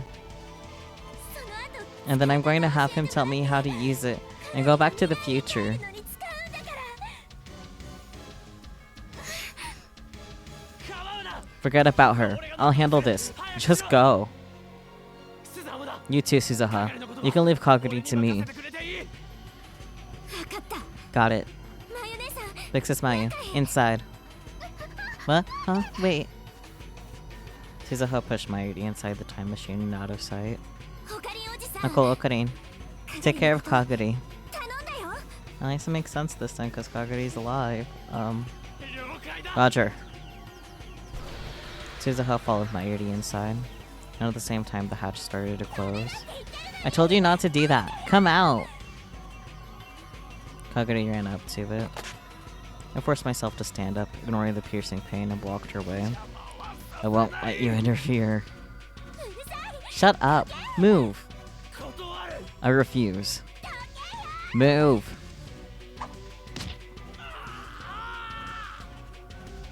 Kagari kicked my injured leg and hard.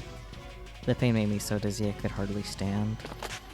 Kagari slipped past me and tried to grab on the time machine. She was going to use the bomb in her hand.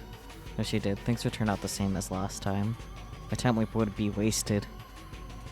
降りろ Get out, or I'll use this bomb to blow up the machine. マシンを壊す Stop. I grabbed her from behind and wrapped my arms under hers. I pulled her away from the machine, ignoring the pain in my leg. 分かってるのか。 Don't you understand? If you do that, your mom is going to die.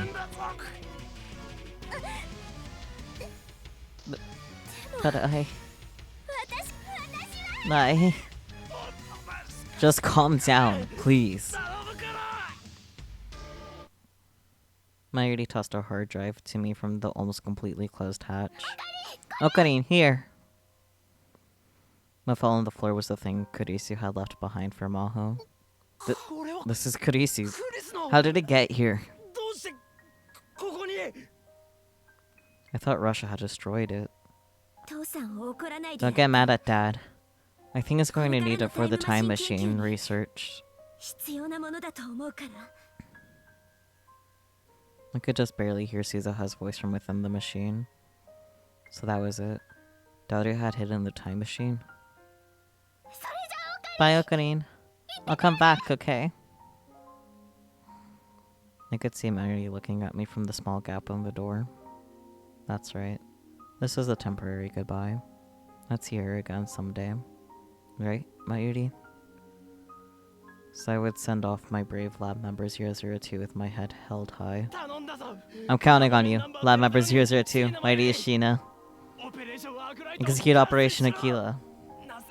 Slap me in the face for being so pathetic. Yep, leave it to me. Okarin, I love you. Yeah. Really? I love you. Yeah.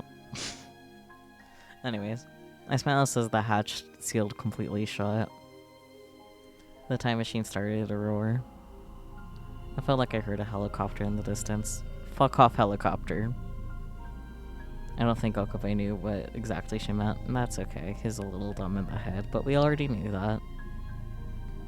I believed in him, but for now I had no proof that Daru had been able to crack the complicated Amadeus system and delete every bit of data. It was possible that special forces teams from all around the world were converging on Akihabara right now. Imagining that made me want to hurry. Quickly. Go quickly. I felt like praying as I watched the pale light surrounding the time machine. Don't go! Mama! Vixus sees it, huh? Kokori's cry went unanswered. Bright light covered the time machine, and it vanished from this world. It worked.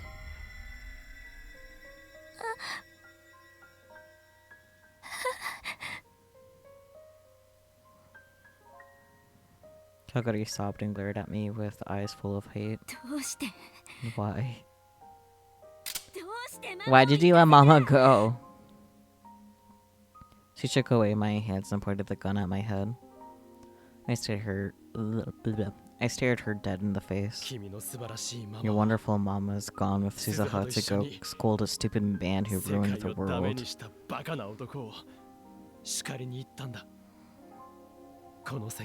She's going to do something very important for the sake of the whole world. You're lying. You're lying. Mama and big sis Suzuha both left me behind. I'm not lying. I'm about to go make it so you can meet Mama in a much happier place.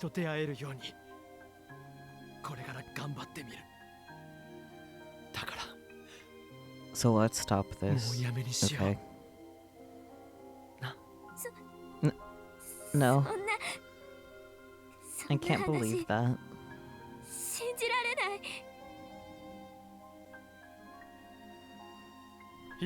No. I know you'll believe me. Because I know who you really are.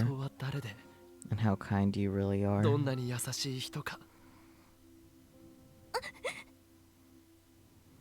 The gun barrel started to shake a little.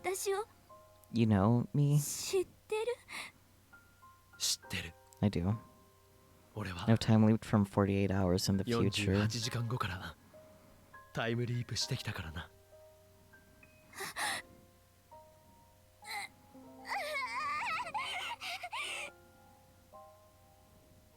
Kokori put her hands to her head as her body spasmed with pain. I heard the voice of God. It tells me not to believe you. You're a liar and an enemy, it says. It says if I kill you, I can go back to Mama. It says to kill the bad man who's trying to destroy the world. And then I can go back to my old world. Kagori wasn't making any sense. Was this brainwashing? Had the professor done something so cruel? I don't understand. I don't understand. I don't understand.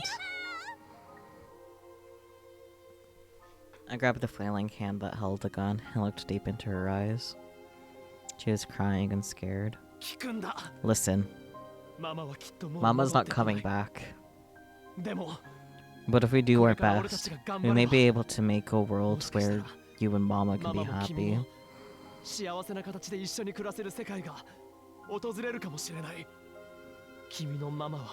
That's why she traveled through time. You mustn't waste the chance she gave you. You can still start over.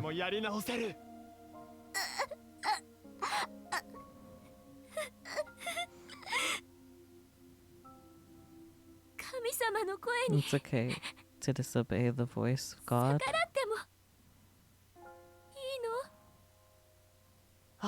Yeah. The voice of God she was hearing was probably the professor's brainwashing. How far it had its claws sunk into her mind, I had no way to tell. But now we had Maho, a specialist in brain science. If we work hard at treatment, I'm sure she'll be okay. Hey. Okabe.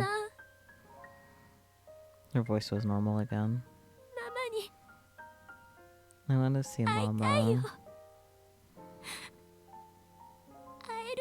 Can I? You can. Someday.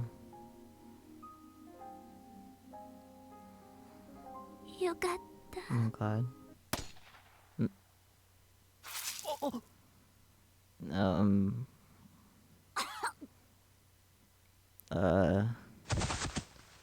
There was another sudden gunshot. Kaguri's body collapsed right in front of me. Moeka! What the fuck? I looked over at where it came from and saw another girl in a black motorcycle suit.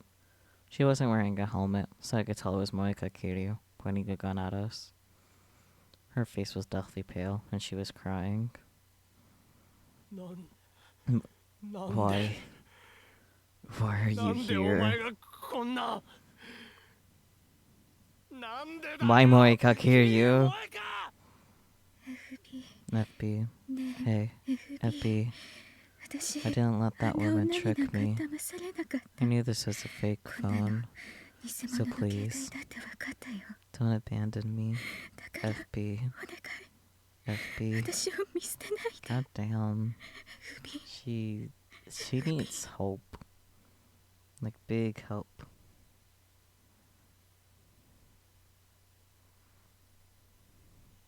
The cell phone fell from her hands. Another shot from her gun blew it into fragments. I held Kaguri in my arms. Her chest was turning red.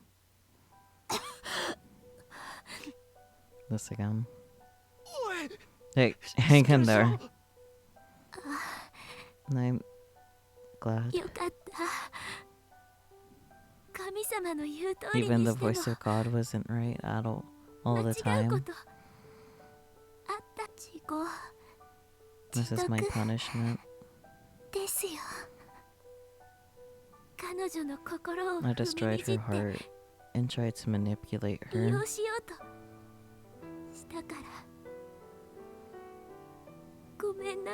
I'm sorry. I didn't mean to grow up like this.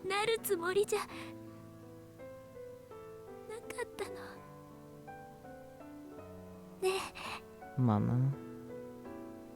Where are you?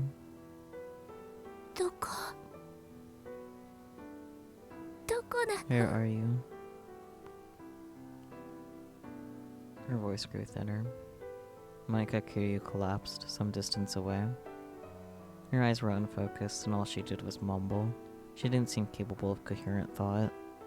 Both of them would be in danger if I didn't get them to a hospital, but... Dozens of men in camo jumped over the fence on the roof out of nowhere. What? Even Dowdy and Maho couldn't succeed in this short a time span. God. Or was this world line going to converge so that the war started here no matter what? No, but... it wasn't a waste. If nothing else, they brought me time. They'd bought me time. And that had delayed the attack long enough for Suzuha and Mayuri to leave. That's right. In this instant, we'd already won. The way forward was still uncertain, but there was no doubt that the path to Steins Gate lay before me. Target 1, lost. Target 2 and Target 3 lost as well. What's going on? The leader was talking on his radio. I could see attack helicopters in the sky. I heard that siren again. This is guerrilla attack information. Repeat, guerrilla attack information. A guerrilla attack may occur in this area. Please get indoors, obtain further information from radio or television broadcasts. The war was starting. Just as I had thought. Even the time loop couldn't change that. Is that you, Rintaro? Nixon and Noonan appeared from behind the man in camo. That's right. He was a secret member of Stratfor, just like them. What are you doing here? Is Kagari dead? Tell me, Rintaro. Where is the time machine? I lay Kagari down on the ground and slowly rose back up. Blood wouldn't stop coming out of the wound on my leg. The pain was getting worse. But even still, I stood up proud and strong. In front of the men with their guns. In front of the attack helicopter with its rocket launchers. In front of the professor. In front of the war that was about to begin. I laughed as loud as I could in that voice.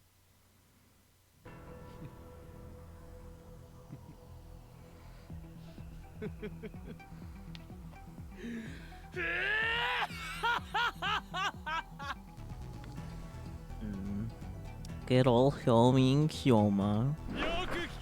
Listen well, fools. The time machine you sought to attain is gone. Well, thank you for the head pats. It no longer exists in this time. Too bad. Now, curse your own incompetence. And tremble in fear. For I, the great Hyomi Kyoma, will never lose to you, and I will never lose to fates. I will find the path to Steins Gates. That's right. This was the beginning of the long, long epigraph necessary to reach Steins Gate. Not great, what? Madness is doing the same thing over and over and expecting a different result. Einstein had once said that when he despaired of human folly. But now, I would gladly give myself over to that madness and folly. I would use every bit of dedication and obsession within me to seek the lone different outcome, which the laws of God cannot reach. Why am I struggling to read? That is my choice. Yay! And we'll find out if we get the true ending after this credit sequence. Don't you love that for us? But this is the time, TM. Yay, credits.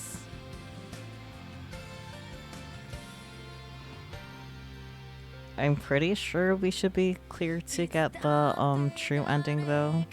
Oh no. At least you're not missing much. Because we're on the credits. Oof.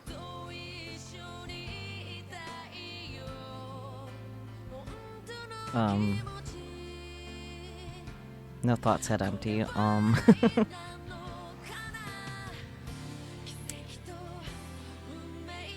Right, I was saying that we should be clear. 5 of them after the head pats. Oh no.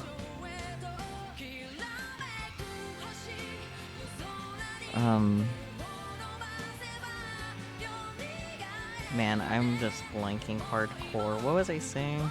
Right, I'm pretty sure we should be clear to get the, true ending. Because we did receive the D-mail successfully way early on. So it'd just be a matter of doing a speedrun afterwards, because I want to be a completionist and how the Mayuri ending counted too. But that just means ignoring looking at phone at a point and then newing.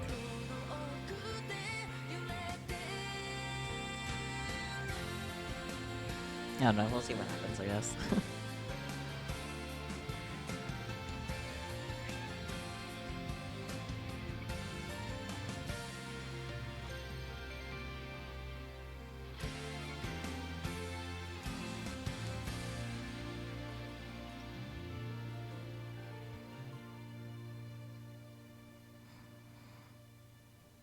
True ending.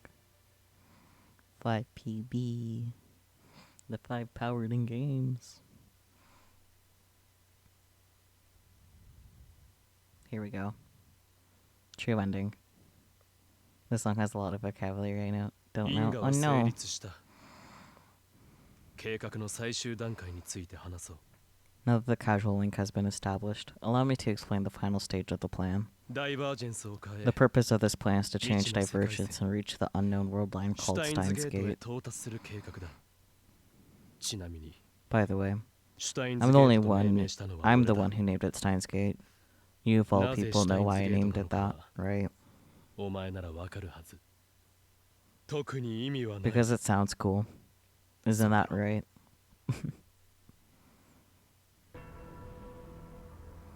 2025 AD.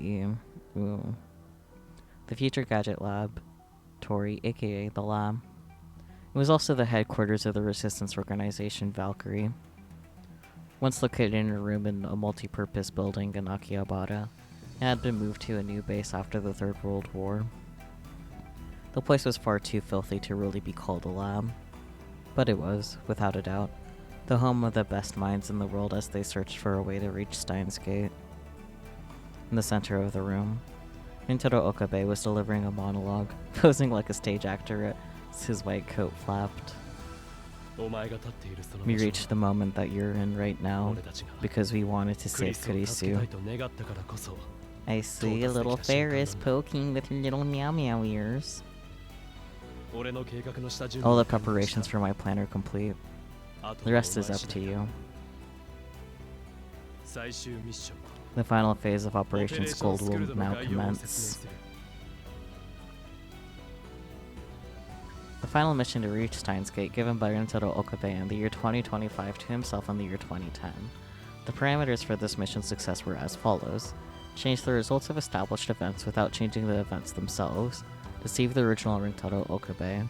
Deceive the world. Scold is the youngest of the 3 Norn sisters, the goddess of fate in Norse mythology. She sits at the Erd Spring at the base of Yggdrasil, the world tree, where she tends to the tree's growth. Scold is the goddess that controls the future, and is one of the Valkyries. Your mission. Change the outcome without changing the established events. Kurisu, aka Maho Hyajo, was staring at him, annoyed, from a distance away. Kurisu was Maho's code name in Valkyrie. Fair. Maho turned toward Itaru Hashida, who was sitting right next to her. Sitting, they were standing, whatever. Hey, is that really the right way to go about this? Yeah, probably. Itaru was grinning. He was history's greatest super hacker, and he loved killing Kyoma too much. Isn't Rintaro Okabe going to be embarrassed when he sees that with everyone else in 2010? Don't worry. Back then, he was even more amazing. Yeah, I see. Maho sighed and shook her head. But even as she sighed inside, she was so sad that she felt her heart. Blah, blah, blah, blah, blah, blah. She was so sad that she felt her heart was going to burst. She probably wasn't the only one feeling that way. Itaru, Luka Urishibara, and even Rumiho Akiha, who was doing the filming, all seemed a little sad when they thought about what was to come. Deceive yourself. Deceive the world. That is the choice you must make to reach Steins Gate. And then Okabe walked toward the camera that Rumiho was holding. He insisted on standing away from the camera with his back turned to give it more atmosphere. So why was he walking towards it now? Maho sighed again. Okabe took the camera from Ferris and brought the lens up to his face. But then he said the final line. Good luck, mad scientist. L. Sai. Konguru. And then he stopped the recording, and the video message to the past was complete. It had taken 15 years to get to this point. It was such a long time. And at the same time, it had felt so short. Okay, that should do it, yeah. Alright. Now we just need to send the D-mail back into the past. Lukako, don't screw up the center of the timing, okay? Right. We're sending that one to your phone in 2010. And Itaru's video message goes to Suzuha in 2011. Yeah, you've got it. Okabe came over to Maho and the others, his white lab coat flapping as he walked. Good work. The way to Steins Gate is now open. This is all I can do. The rest is up to me in 2010. Yeah. What is it? You look so glum. It's because everyone's so worried. Our first trial of the time machine is going to be a manned experiment. Maho looked up at the huge time machine, unit number FGC-193 behind them. It was almost the same shape as the C204 model that had appeared in Akihabara in 2010, but was still a prototype with many unstable parts. Don't worry. I trust my talented right hands. It will be a success. You're going to die in 2025 on this world line. That's unavoidable. But that doesn't mean I want to see you commit suicide. They have this debate 1,000 times before. Mel herself had thought she'd come to terms with it. By the last minute, she found herself bringing it up again. You're right. Suzuha told me once I was going to die in 2025. She said I died saving Mayuri from a thug with a knife. Mayuri's not here right now, but the world lines always converge. I was sure I was going to die in 2025, but... Okabe flipped his white coat up a little too dramatically and put his hand to his chest. I don't necessarily have to die, do I? Vanishing from the year 2025 is the same as dying, isn't it? What do you mean? This theory was new to Maho. In other words, I don't have to die to leave for the year 2025. I can travel to another part of time and space in our first time machine. That's some serious positive thinking. But as a theory, it works, right?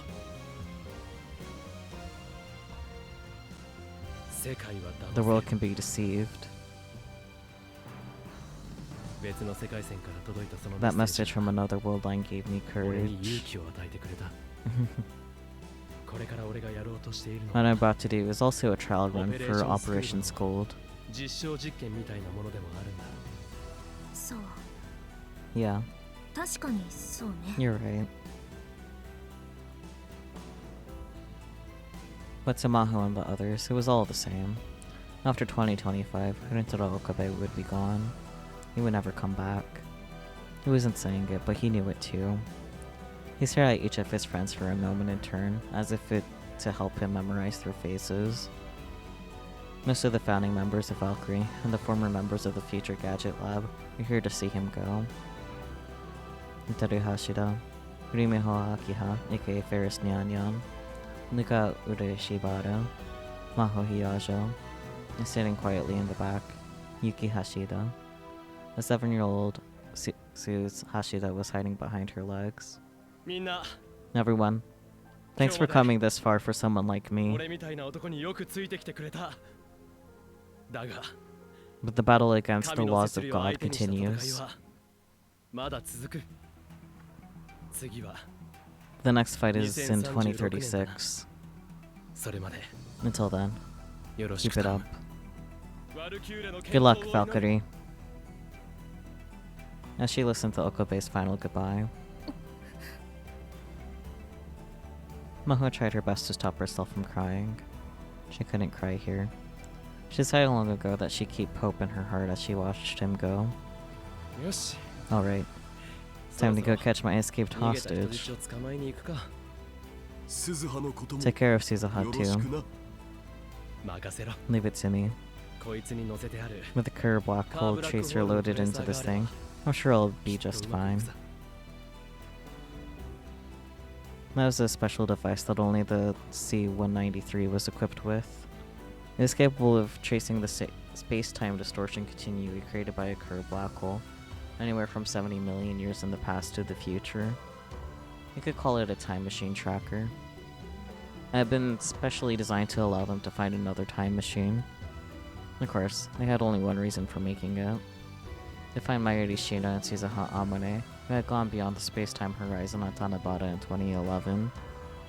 Did you guess that when the battery on the C-204 failed, it had lost the ability to properly time travel?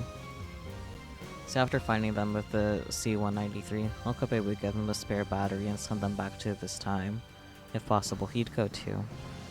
If they could do that, this mission would be 100% complete. But doing that with this prototype time machine would be extremely difficult.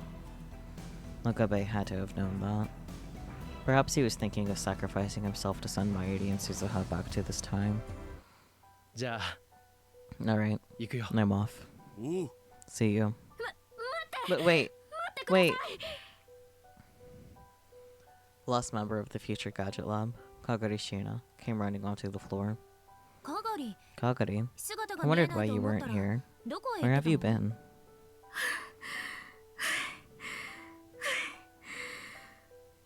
ごめんなさい Sorry, これを I 取っ went て to きた get んです this. オカリンさん Okari, 持っていてく take ださい this. For good お luck. 守り The Upa... Kagari handed him a faded green Upa keychain. いいのか You sure? 君の This is important to 大 you, 切な宝 isn't 物 it? だろ。はい Yes. だからこ That's そ why I'm です giving it to you. 絶対に Make 返 sure し you て give くだ it さい back. And bring Mama Mama と back 一緒に。 too. Got it. わかった。 I'll bring it back. 必ず I 返すよ。 promise. 必ずな。 Okabe took the keychain and gave everyone one final firm handshake. Finally, he came to Maho. 元気で Stay safe. 君もな。 You ク too. リス。 Kurisu. いや、 No. Maho. Maho. ねえ Hey. Yeah? シュタインズゲートは Do you think Steins Gate 実 really 在すると exists? 思うまゆりさんが死ぬことなく Do you really think there's a そして world between クリスも where 犠 both 牲にな Mayuri ら and ない Kurisu survive? そんな狭間の世界線が本当にあると思う It was the first time she'd asked that in 14 years, since the battle began on that year's Tanabata. あるさ。 It does. 絶対に。 I know it. Rintaro Okabe. Kyoin Kyoma answered her with a smile. But his smile seemed so sad that Maho couldn't help but cry.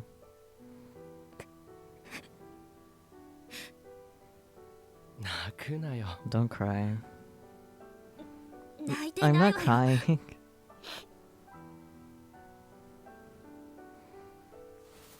Maho gave him a hug and swore to herself that she'd never forget his warmth and conviction.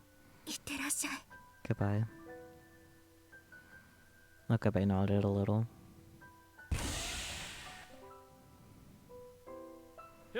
Okay, everyone step back. We will now begin the operation. Now the name of this operation shall be Operation Altair. He shouted as if trying to raise his own spirits, not just everyone else's. And then he entered the cockpit of the FGC-93 time machine. Maho and the others quickly began the countdown sequence to start the time machine. Since this was a trial run too, they needed to record all the data they could get. A low roar enveloped the whole machine. The vibration and noise were so loud the building shook a little. But as far as Maho could tell, the data was normal. The thick hatch of the time machine was slowly closing. Then there was the sharp sound of it sealing tight, cutting Okabe off from the rest of them forever. It's going to work, right? Don't worry. Kyoma will do just fine, yeah? That's right. He's the man who makes the impossible possible. Yeah. That's our Okarin. Okarin. Sparkles. A rainbow-colored fog started to rise up around the machine. The sound of the engine grew so loud that it threatened to blow out their eardrums, and no one could hear a thing. Okarin! Itoru screamed, unable to hold back any longer. It doesn't matter if you're supposed to die. Come back here anyway. Everyone will be waiting. I'll be waiting too, so make sure you come back. As they screamed, the machine started to fade away. And then, just as he promised on that distant day, he followed the two Orihimes. With a blinding flash of light, the time machine took off from the year 2025, heading for a time far away, and disappeared. The universe has a beginning, but no end. Infinity. Stars, too, have their own beginnings, but their own power results in their destruction. Finite. It is those who possess wisdom who are the greatest. Fools. History has shown us this. The fish in the sea know not of the land. If they had wisdom, they too would be destroyed. And it is more absurd for man to travel faster than light, and it is for fish to walk on land. This is the story of those who fought against God's final ultimatum. This is the epigraph of their obsession.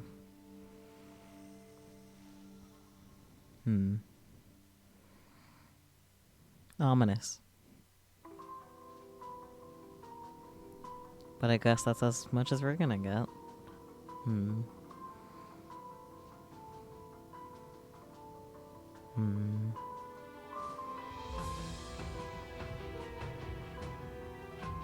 Kurisu.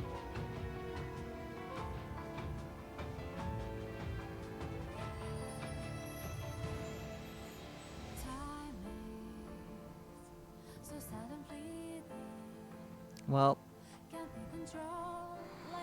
how's everyone doing?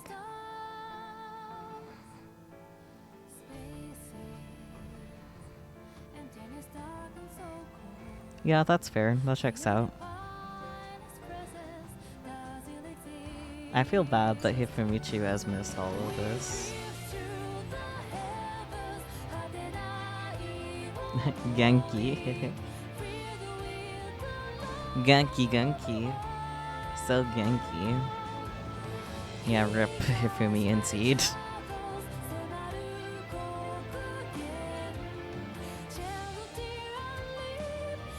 Isn't there more after the credits? We'll find out. I don't think there'll be much, though. This is our second set of credits already, though. I think there was a little bit after the second set of credits for the true ending in the first game, though. So there might be a little bit more as a treat. Probably explaining where the next game's gonna start, maybe.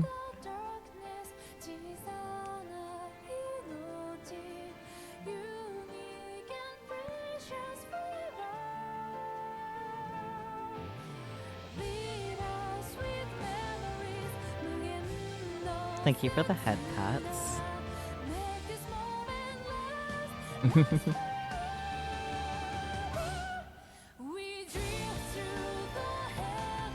Yeah, they kind of very quickly threw in Kurisu and Okabe meeting again on the street out of nowhere. Yeah. Yeah, you gotta see it this time, yay!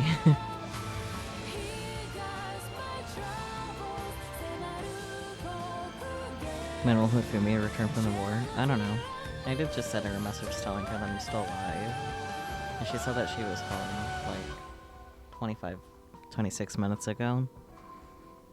She might not join us, she might. Who knows? We'll see.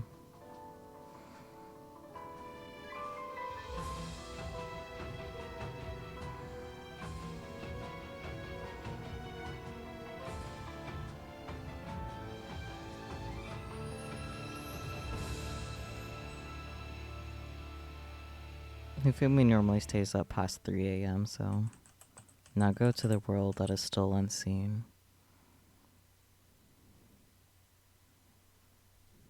Nope, I guess that's that.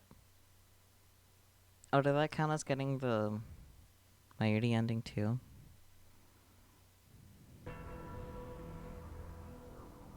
Clear list. Okay, yeah, it did count as getting the Mayuri ending. Oh, thank God. Every night? Usually. Look at the total playtime. Look at that. It's not fully accurate because I do like have the game like up and running. What do you acquired tips? How did I miss 2 tips but got all of the CGs? Well, anyways, can you read the kanji? For the like names of the things here, I could maybe pick my brain to figure it out. My kanji knowledge is still fairly limited, unfortunately.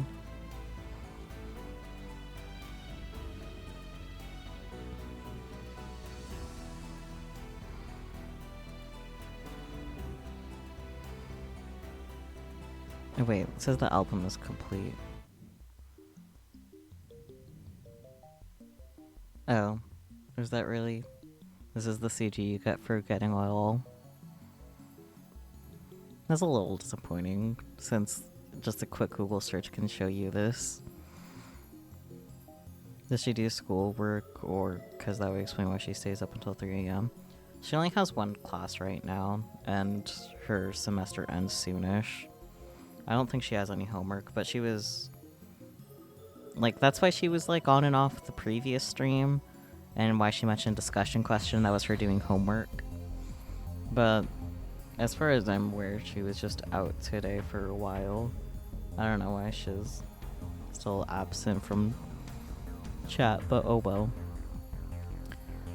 But yay!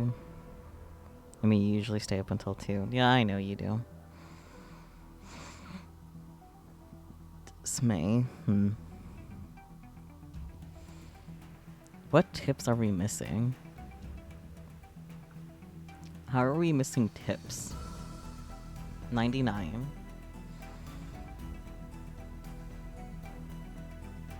And 165. Let's go Google.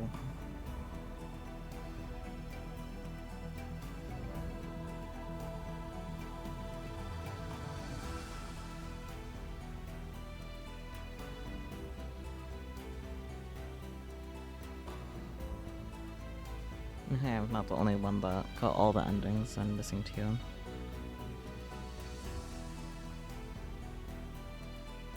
Okay, so they were from line messages. That's kind of what I figured. I've seen that I'm not the only one that missed, like, specifically those 2, though, so... That's kind of funny. Like, putting Steins Gate 0 tip, the 2 that I'm missing are, like, the first options. So that's a little funny, in my opinion. What are they? It's not really telling me, it's just telling me how to get them.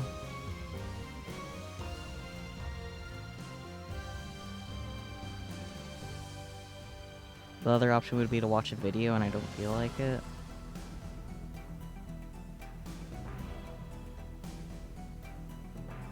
So...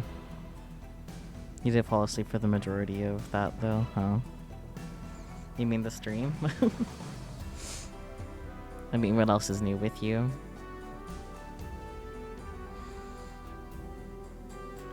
But, I'm gonna make the window small so that way I can have the music keep playing while I figure out who to raid, I guess. You know, you would think getting the true ending would take longer than some of the other chapters earlier on, like, I don't know. I feel like you always fall asleep during your streams, though. Is it because I have a nice, soothing voice? I say in the most annoying voice ever that I can produce. Well, I could probably produce an even more annoying one, but you get the point. I hope. I don't have a single thought in my head. Used up all the brain cells reading, Steins Gate. It's because your voice is so soothing. Why does that feel sarcastic? That feels very sarcastic right now.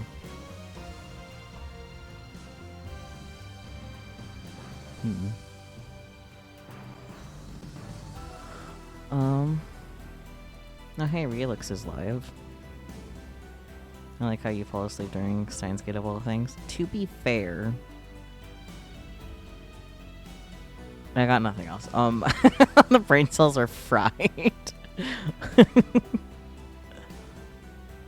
But, I think I'll go ahead and raid Relix, and hopefully that will help Relix get closer to affiliate, since they just need the average viewers.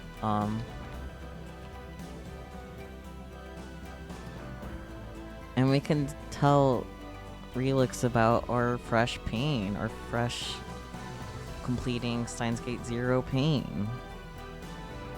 He's a lovely little bird. He's currently playing the new Zelda game, which only makes sense.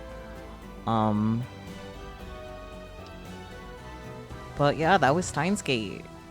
Tomorrow there will not be a stream. Monday we will have a nap, but it's not like main game nap or even like a spin-off nap. It's gonna be a fam game nap. Next Saturday we will be celebrating my streamiversary of my whole year of being affiliate. And Nigiri and Catman and Nero will be here for that. It will be chaotic. For sure. I'd be concerned if it's not chaotic.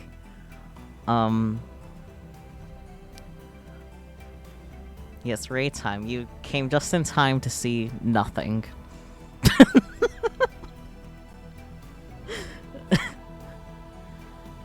Don't lie. Don't lie here for me. It's not nice to lie. What excellent timing, though. Just in time to see literally absolutely nothing. But hey, at least you have less than 4 hours of stream to go back and watch. Yeah, you missed so much. So in that case, don't spread, the blah blah blah blah. Okay, we're just gonna raid Relix now. Okay, bye!